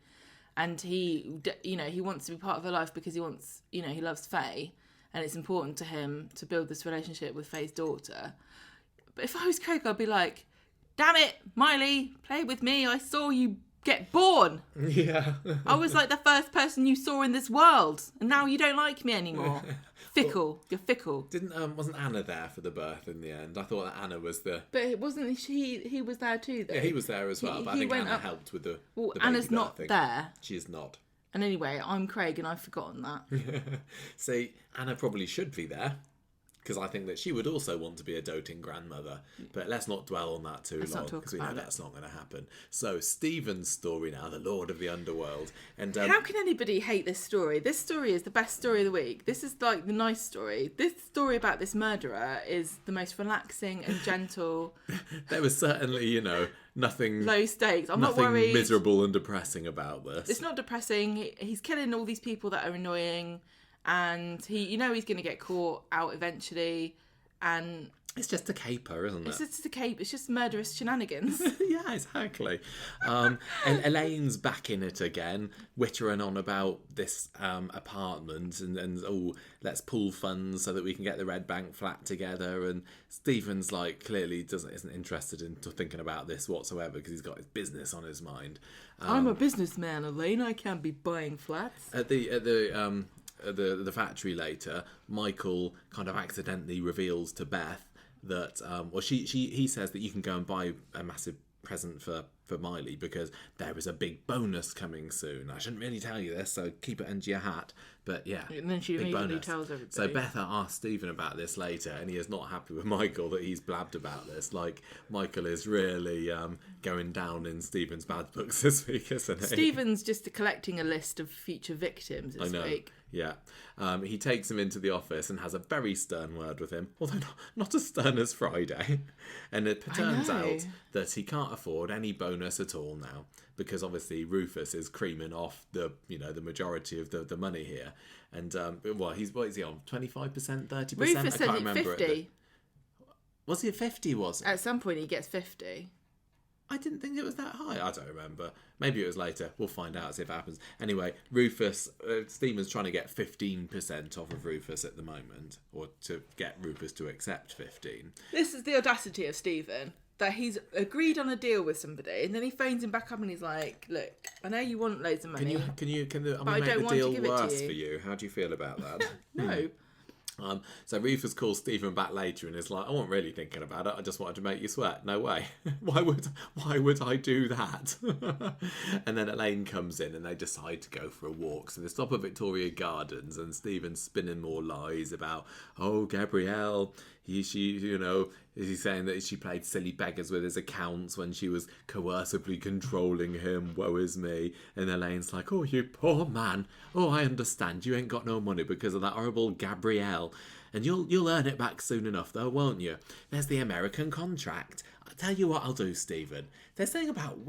There's really generous women in the street. Dee Dee's saying, I'll pay for your rent, I'll just Paul. pay for you, Gabrielle's useless saying, men. I'll buy the flat at the moment, and then we can balance it out when we're all settled. People talk in this programme. People were talking about this American deal. Like, do you remember in the 90s, every single movie that had a business in it had to have like this gaggle of Japanese businessmen that would come in and like give them loads of money. I don't remember that, but I believe you. Yes, it was like a trope where these Japanese businessmen would come along. That's why in Die Hard they have Nakatomi Plaza and all the people that own it are just a Japanese business they work for. I don't understand. Because they had an economic boom in Japan and they were like expanding and buying businesses and investing abroad. But the way they're talking about the American contract, the Americans are coming, the Americans will save us. Ooh, I do know a bit about really Japanese businessmen weird. because we watched the Tetris movie at the weekend, didn't we? Oh yeah. On Apple TV. It was all right. I That's my say, review of that. Too businessy. It was like, how can we make this movie about a fun computer game into something that is boring and dull. Well, no, they were trying to. The idea of the Tetris movie, sorry, we'll get back to Corrie in a minute, was how can we get a sort of a story about who gets rights to a game, which is, fairly dull. How can we try and make it interesting? And the answer is You can't. You can't really. But you can put some funny pixely graphics over some scenes to try and keep me interested. It was all right, but it was like if you lose track of what they're talking about at any moment, forget it. Yeah. So that was me completely out within the I'm first sure 10 it was. minutes. If I'd paid more attention, I'm sure I'd have enjoyed it more. Anyway. So Elaine is now funding fine. this Red Bank flat. I say it was bog standard. And at the pub later, me too, Stephen apologises to Michael for being so harsh on him earlier.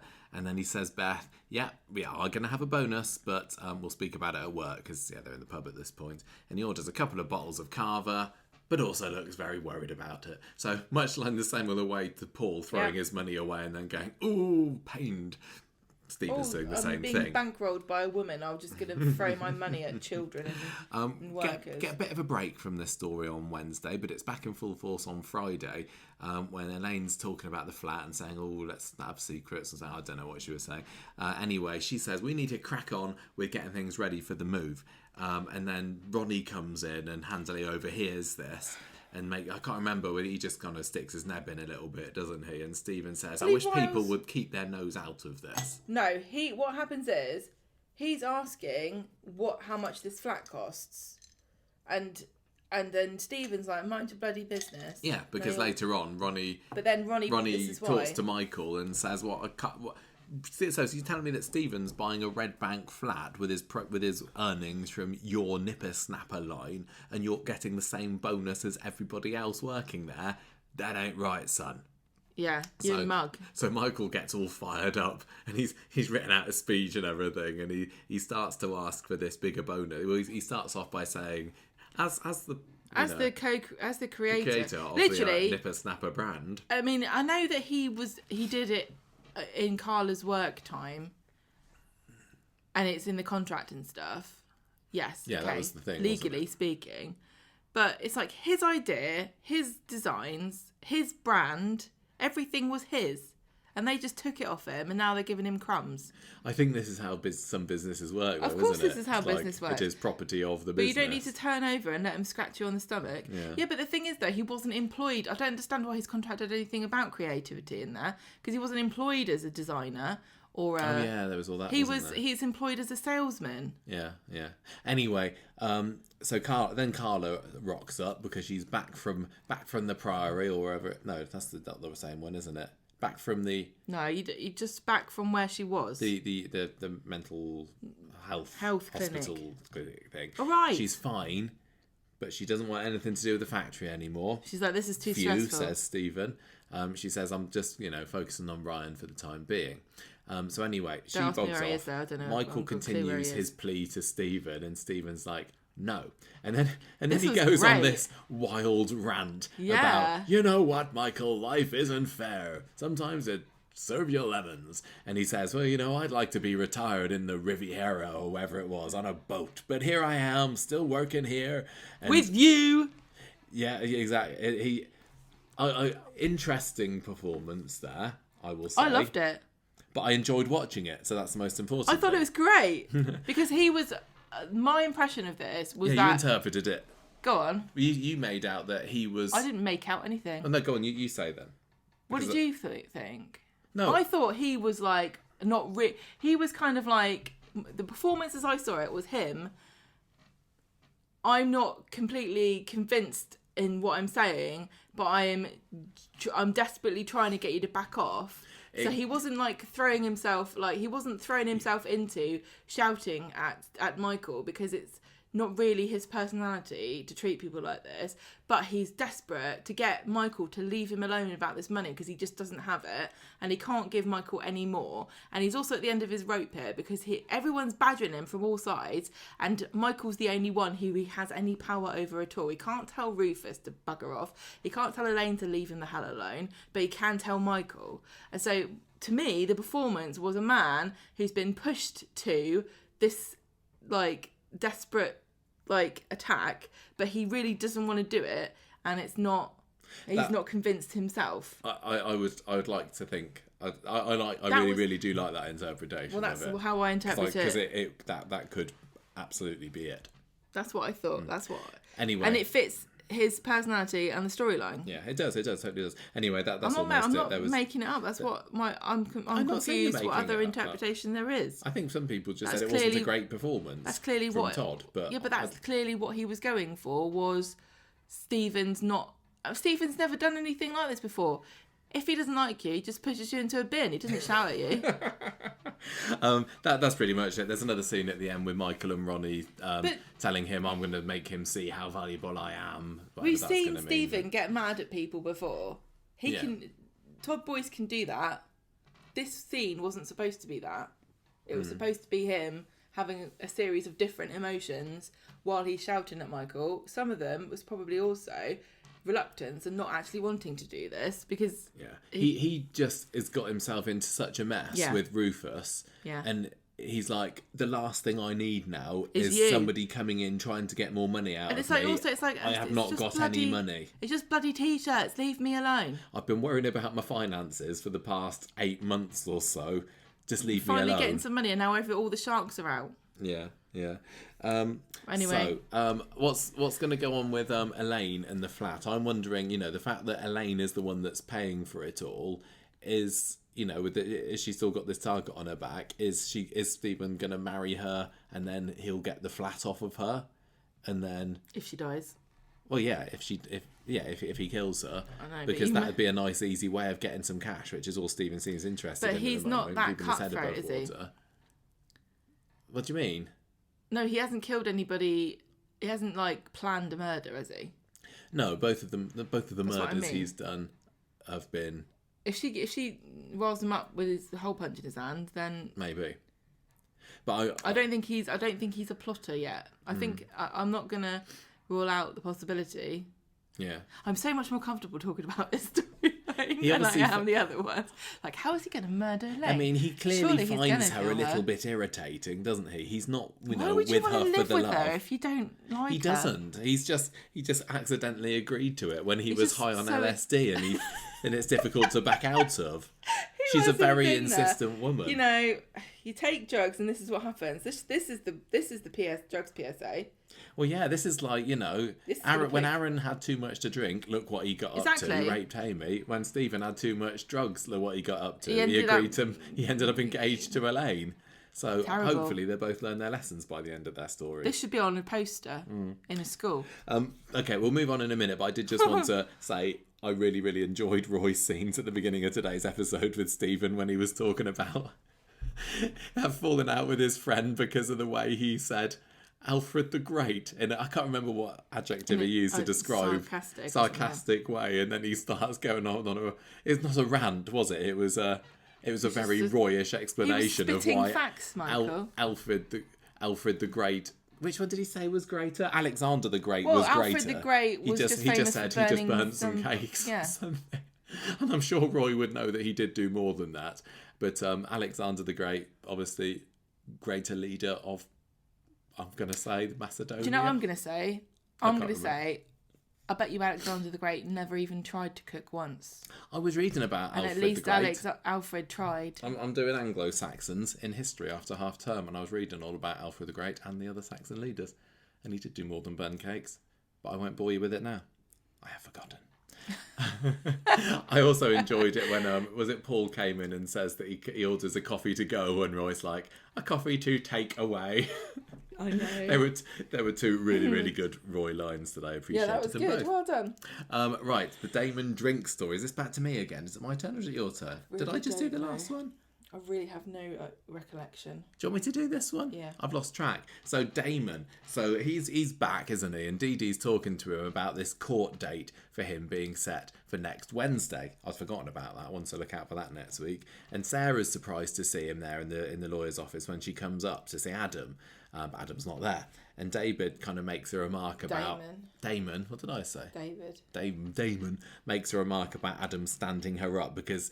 Remember, the last time that they had anything to do with each other, he was betting her that he could get her into bed by June the 21st or something. And he's like, oh yeah, your husband's not here for you, is he? And as the week has gone on, we've seen more and more examples of Adam being a bad husband. But anyway, at this point, Sarah's not taking the bait. Because they're such a great couple. I know, everybody loves Sarah and Adam, couple for the ages. Anyway, Damon's left looking a bit pensive here. So Sarah ends up... At least her brother didn't pay for their wedding, Yes. her wedding with his dying breath. Sarah ends up having lunch alone in the pub later until Damon comes in. He's just like magnetised to Sarah this week, isn't he? Magnetised to her knickers or something. This is another kind of like... You know, with this story playing alongside the Aaron story, this is I thought you were going to say the Daisy story. No, this is like a very predatory man who really seems to, like, a girl is saying, no, I won't go to bed with you. Whole point. This is what happened with Daisy and Justin.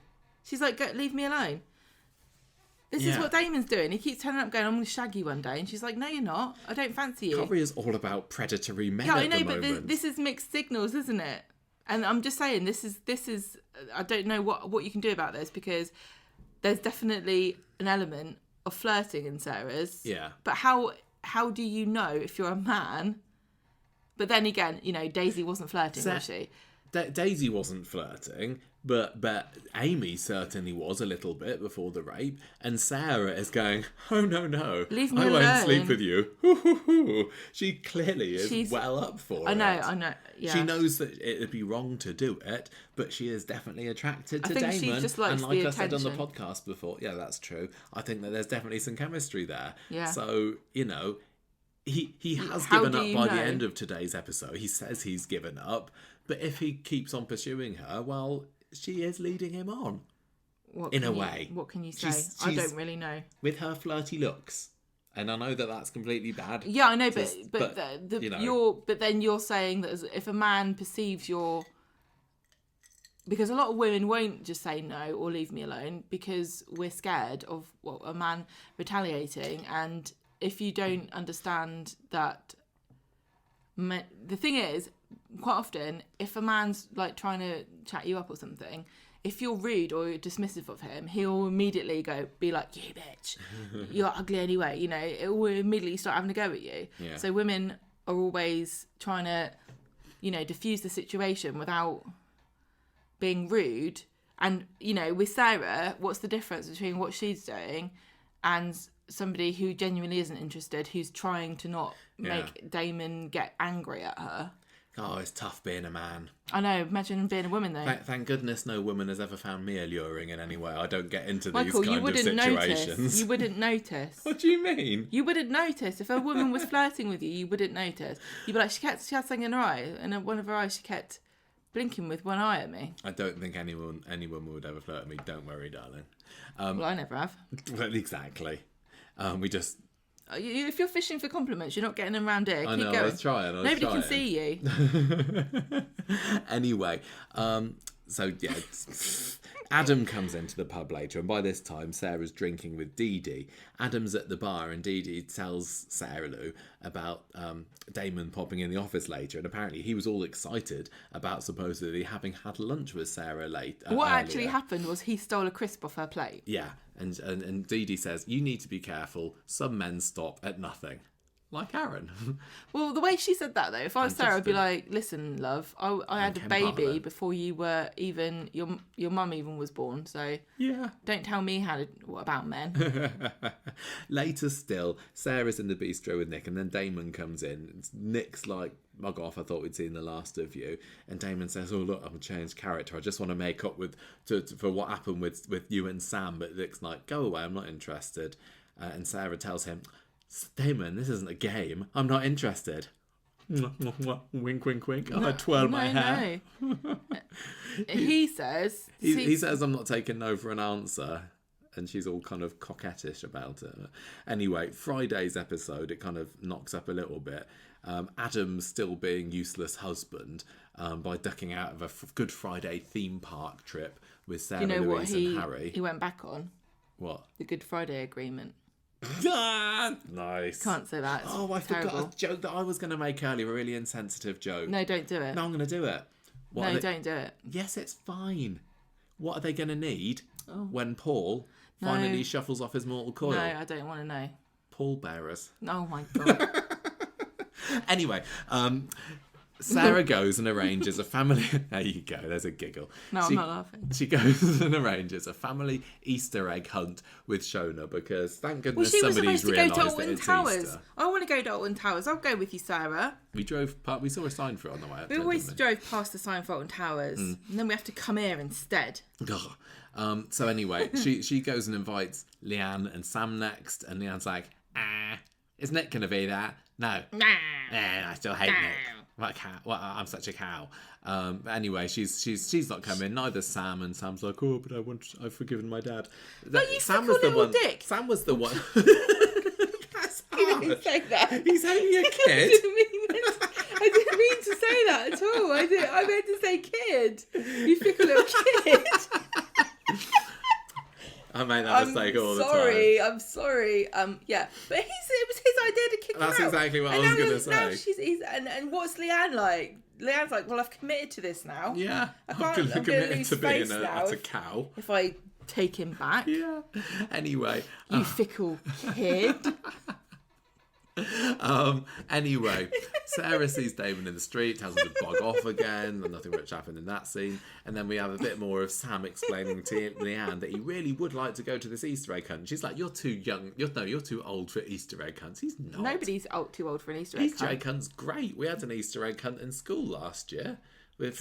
A staff Easter egg hunt. Oh, did for you? a staff meeting. It was brill. Yeah, I loved it. Yeah, teachers definitely don't need a pay I think my rise, team won. do you?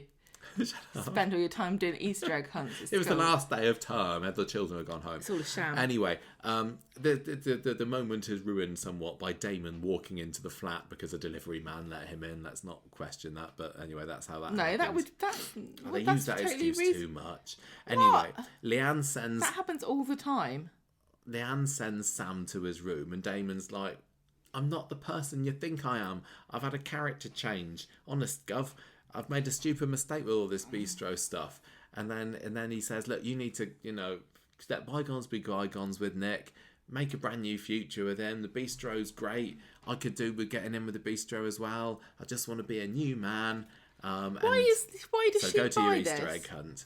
He does. To be fair, he does seem genuine. Listen, the only reason I'm thinking, I don't know. I haven't decided I believe yet. Is him he still because- scheming, or is he really trying to change? I believe him because this is what Coronation Street does. They bring in a character and they're like, look at this cool evil criminal. Oh, he's so terrible and horrible. Look, he's causing a kerfuffle everywhere he goes. What? I just imagine that on the press release when they... This guy will be turning heads of ladies and causing a kerfuffle wherever he goes on screens from September. Such a cool criminal. But then they're like, oh, we like this character. We like this actor. We think this is more opportunity, more scope for this. Let's just reform him and have everyone forget what he ever did. I'd be more wanting him to not stay in the show for longer. I don't want him to be reformed, but I'm happy for them to go down this route for him because he is, he's a fairly charismatic guy. He's like, listen, Leanne, I used to be a cop in another programme. Yeah.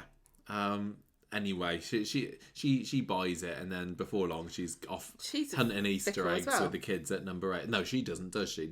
Sam and Nick go out the back garden to do some Easter egg hunting. So Sam's clearly forgiven his dad for getting involved with the drugs. Stupid. And Sarah is quite interested to hear that it was lovely Damon that was the one who convinced Leanne to be lenient on her man. I've decided Sam is a fickle pickle. A fickle pickle, okay. That's what you meant to say. That's what I meant to say. Anyway, Damon sees Sarah in the pub at the end of the episode and says, oh, No, hang on. Adam comes into the pub where Sarah's having a drink. I forgot and he's about like, oh, I'm so tired from all the work I had to do. I'm going home. And she's like... I thought that he was fed up of her being a bit snarky about no, because he turns having to work. Well, yeah. Don't say... If you say to me, right, we're going out on Towers, and then on the day you're like, I've got a load of work to do, I'd never speak to you again.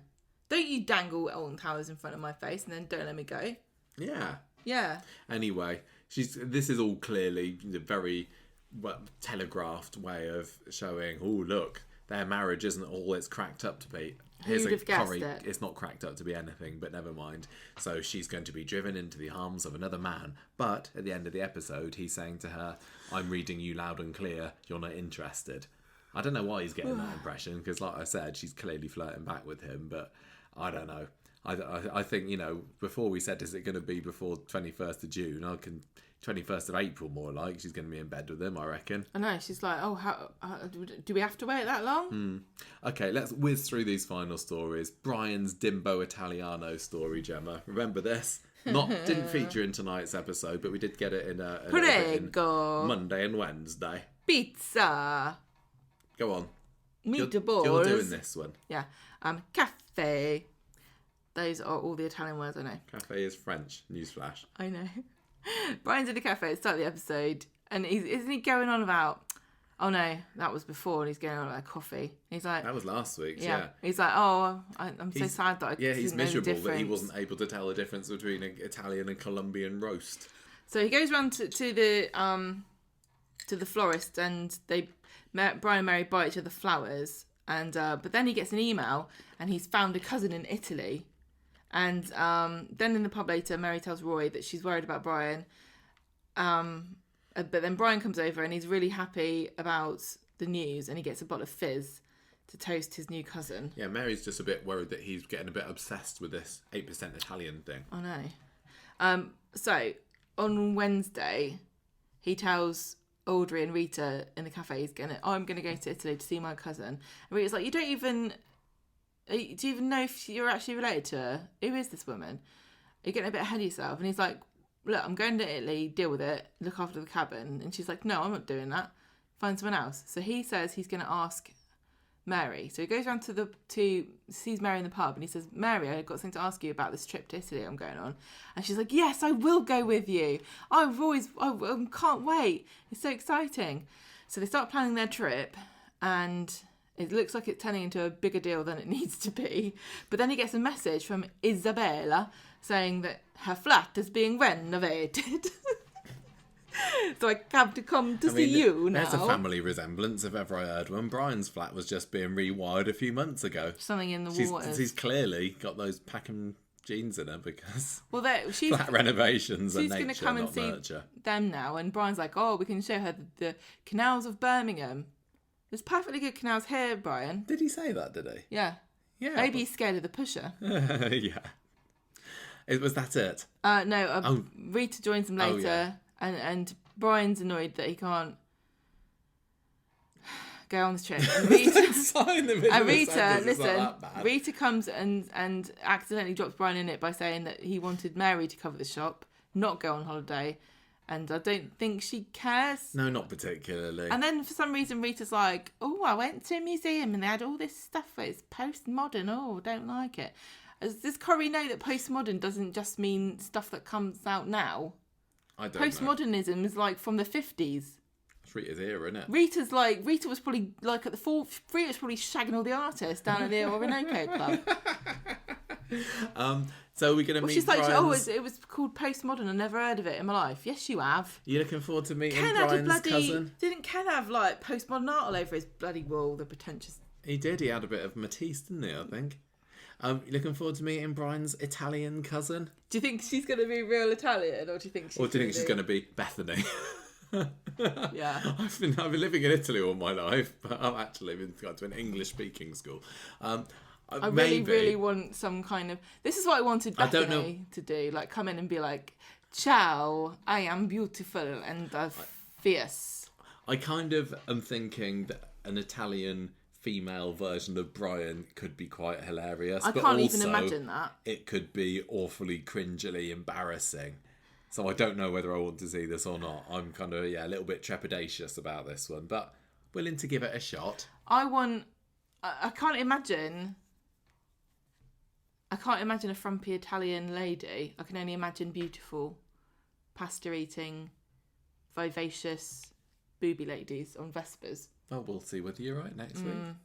Or whenever she turns up. I don't know whether it's next week or not. All right, so then we have got, speaking of people visiting people, is my link to this one. Estelle turns up on Friday, and we first meet her outside the undertakers being all snarky with George, who also hasn't been in Coronation Street for a jolly long time. Nice to see him back. And she's annoyed about how much her mother-in-law's funeral is setting her back. Or was it her mum? I can't remember. It doesn't matter. Mother-in-law, because she moans about her later. Oh yeah, that's right. So he goes to the cafe and has a moan to Todd and Glenda about this iffy customer, and he blames the Queen. He blames the Queen. A nice bit of real-world reference in Coronation Street. Don't get that very often. Makes me hopeful that there's going to be something happening for the coronation. But he says, because the Queen's funeral was so extravagant. The funeral was September, and they're just mentioning it now, so... Well, at least they mention it. At least we know the Queen is dead in the world of Coronation Street. Yeah, but I wish they could have kept her alive, couldn't they? Could have done, couldn't they? Yeah. Oh, well. Anyway, Glenda says, look, you need to be firm for this woman. So then we get to see him talking to her again outside the funeral parlour. Glenda walks up. She kind of stomps up, ready to give her a piece of her mind.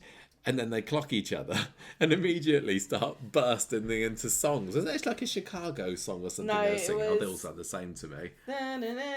Make him cry. Oh, I don't know what it is, but it was brilliant. I loved that scene. I think it's one of the rare times you actually get to hear Glenda singing properly. Yeah, well, this is like proper cabaret, full on. Wow, you know what? I wish we were in Media City when this was being recorded, because I bet you could hear her over it. It was fantastic. And it turns out that this pair used to sing together on the cruise ships. They shared a room together and everything. Best mates, and they just head over to the Rovers cackling away, jokes, don't they? And they just finish each other's sentences or like start singing in the middle of... just quoting shows. Yeah. And it like was going, brilliant. I loved it. And then they basically for the rest of the episode just having a catch up chat in the pub and being very raucous, and the men going, because Todd and George are there for a bit and they're like, I can't stand this. I'm going. Women laughing so sinister. Glenda's very excited to see that her mate Estelle has got a gold card. Well, she's like, ooh. She's very well off, and it turns out that she's working at she owns a business. Like a kids stage school kind of thing, and she's just bought the franchise in Weatherfield. I don't know what it is. I'll tell you then. Tell me what happened. She owns a business that's got a set of franchises. So she owns the idea, and then you can come over to her and say, I want to open one of your schools in. Okay. And so she'll sell it to you for like $9,500, and then you basically rake in all the cash. Right. And so Glenda's like, that sounds bloody brilliant. I'd be great at that. You know, that's what I'd like to do. And then Estelle's like, oh, sorry, I've just literally sold the rights to the Weatherfield branch, the franchise of this. But the person hasn't given me the money yet, and it's $9,500. And then Glenda's like, oh gosh, I don't even have $9,500. Don't worry about it. And then she's kind of like a bit cagey when Estelle's like, so what have you been up to? I've started my own business and I'm loaded, and what have you been doing? And Glenda's like, oh, well, I only work here for a joke. Oh yeah, because Gemma starts saying when you come in on your shift. Well, yeah, she's like, I work here for pin money. About working at I'm in between things at the moment, and she this is obviously like going to be the start of Glenda thinking, am I squandering my talents here? I mean, I'm not going to say she's not, but also don't you lose her from the Rovers. She's bloody brilliant behind the bar at the Rovers. What I think is going to happen here is Paul is going to get an extra $9,500 on his loan so he can buy the Weatherfield branch of this kids singing dancing club, because apparently he's heard it's quite a little earner, and that's how he's going to get his money back. Or he just feels sorry for Glenda, and why not just give it $9,500? Yeah, probably will be like, Glenda, I really want you to have this. I'll be dead soon. Have some happiness. This is brilliant. I don't know where the story's going. It feels like a small little bit of nothing story, doesn't it? I mean, the woman they've got in to play Estelle is apparently a well-known person. She's a West End legend, apparently, called Ruthie Henshaw. Apparently. Well, I'm just saying because I'd never heard of her. I know, but you sound incredulous. There's lots of people I've not heard of. She was on I'm a Celebrity It's not totally without the realms of possibility that somebody could be famous on the West End and you're unaware of it. But she was just brilliant. I loved the bones off of her. She's incredibly famous in the West End. Yeah. Well, okay. What I want her to do is to like go and judge all the child actors on the street. No, I want her to go and say, you're stage school, like go up to, who is it? Go up to Miley, stage school, go up to Eliza, stage school, go up to... What are you saying? I don't get where you're going with this. I don't get it. So I'm just saying that some of the kids on Coronation Street scream stage school at you and Well, pushy mothers, and some of them don't. Don't say that. You don't know, do you? No, I don't know. But I do. But if any child is going to burst into song with Glenda and Estelle, it's going to be Miley, isn't it? Well, yeah, Miley or Eliza, I'm going to say. But maybe not Ruby. Did you? What I was waiting for. I've been waiting for this for quite a long time now. Is George to come back on the program? Yes. Because we've been enjoying Tony Maudsley in Benidorm quite a lot, and he's one of the best characters. We're on series 7, no, Yeah. 8 maybe of Benidorm now, I think. Yeah. And Kenneth, which is Tony's character, Yeah. came in. I'm going to say series 2. So we've Did had an he? awful. Yeah, it was fairly near the beginning, and I was worried that I'd got so used to him as Kenneth that when he came back as George, I'd be like, oh no, that's just Kenneth. But actually, the two characters are very, very different. He's actually really good at. He is. A lot. I mean, forgotten. a lot of people are really talented, but they play the same character. Yeah, and you know, Kenneth is as camp as you like, isn't he? But George, I know he's not, you know, the manliest man that's ever trod those cobbles. There's no hint of Kenneth about him whatsoever. There's not, and I was worried that I'd be thinking, oh, that's just. I know Kenneth, what you mean. I didn't get a whiff of it. No, he's great. He was, yeah, he's really he's really talented. Yeah. And I get now the excitement for when Coronation Street hired him. Cast him, because I remember when his casting was announced, it's like, oh my gosh, he's Tony in Benidorm, Maudsley, he's from great, I love Benidorm. it. And I was like, We were like, I don't know. Well, good for you. Yeah, the same with when Jodie Prenger was cast. Everyone was like, oh my gosh, it's well, her. apparently she's big on the West End, but who would know that? Not me. But anyway, both the Shuttleworths, absolutely brilliant now. I'm still going to say that Archie is my favourite of the Shuttleworths, but I don't know whether that's the rose-tinted specs here, but they're all great, Roy Hudd was very amazing. Shuttleworths never turned out a bad un. They are a very consistent family. Best family ever on the show? Yeah. Yes. Oh, that was a funny thing. What was it? Glenda had told Estelle that her family were in removals or something. I know, but I think that's funny because she's like, well, it's not strictly true, isn't it? Really? Yeah. Yes. You're right. Speaking of dead people, Bill Webster, eh? Oh no. Well, there wasn't really a story here. We just find out that Bill's died this week and Debbie's come back to Weatherfield to get some photographs and stuff, but Kevin's staying out there, so I don't know what's going on with that. What's going on with Mike Lavelle to mean that he has to be off screen for a while? I don't know. Are we going to get to see this Carl Webster that was hinted at a few weeks ago? I don't know. And what do you mean hinted at a few weeks ago? Well, Carl got mentioned, didn't I know, he? but he wasn't hinted at. He's been always... He was referenced. Yeah. I know, but you make it sound like they hinted at the idea that they've got a brother, but they've always had this brother. Yeah, no, sorry, I didn't mean that. I just felt that this was a really, really bad tribute to Bill. I know, really? I thought it was nice. This is better than some people get. Some people do get not even this. Some people get nothing. Yes. Some people get a bigger thing.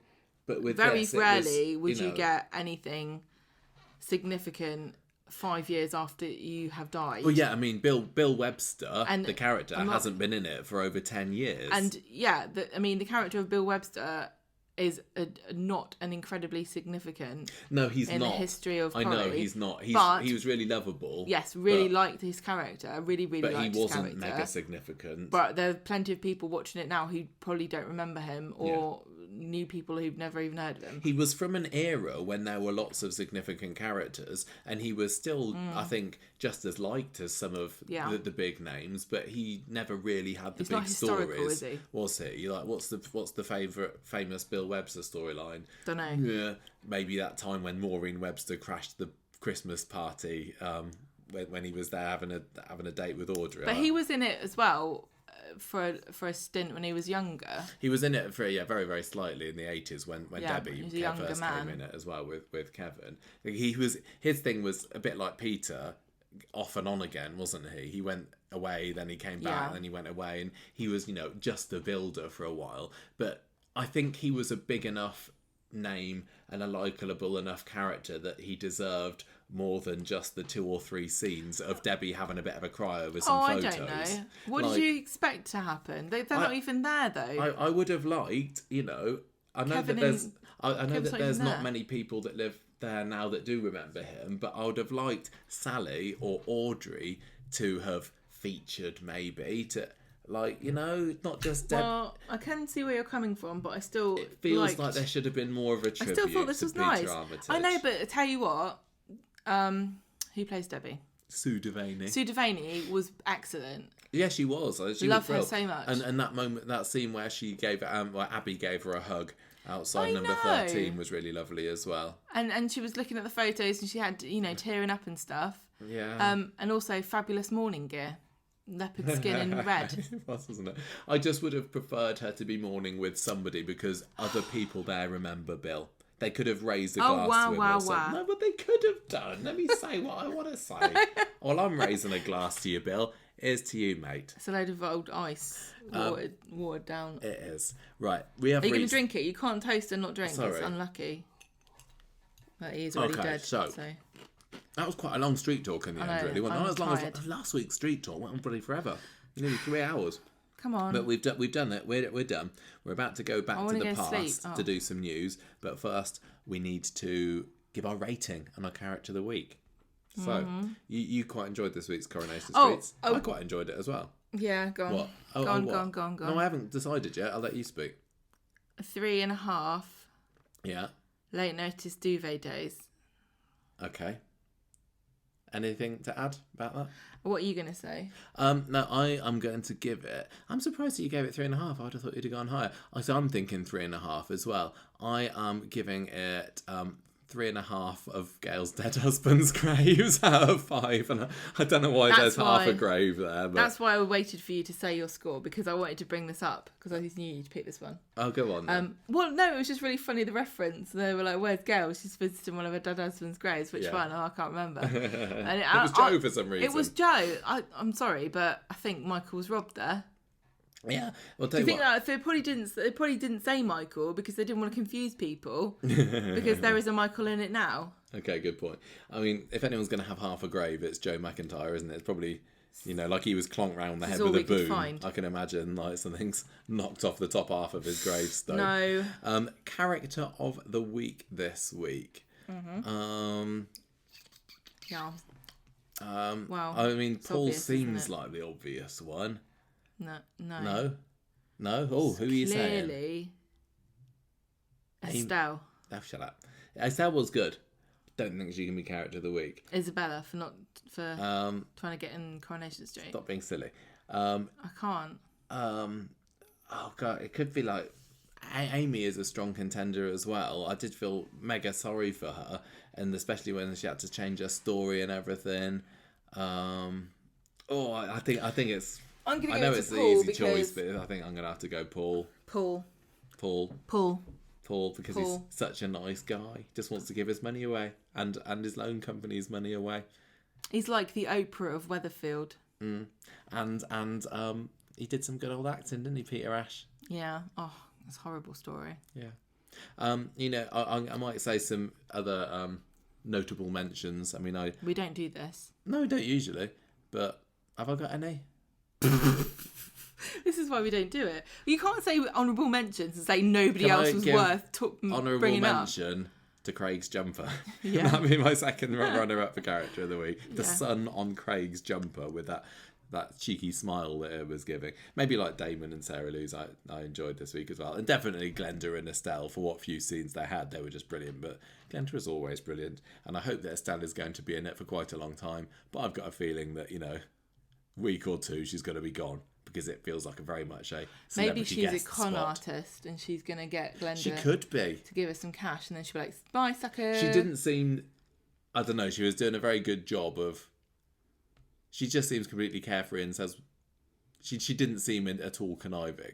She seemed very open. I know, but con artists can't be like, hello, would you like to be con I've today? got a totally innocent suggestion. Okay, right.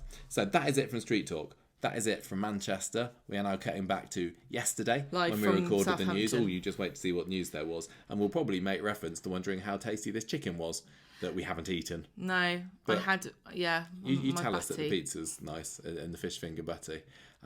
Anyway. That's it then. Bye. Bye.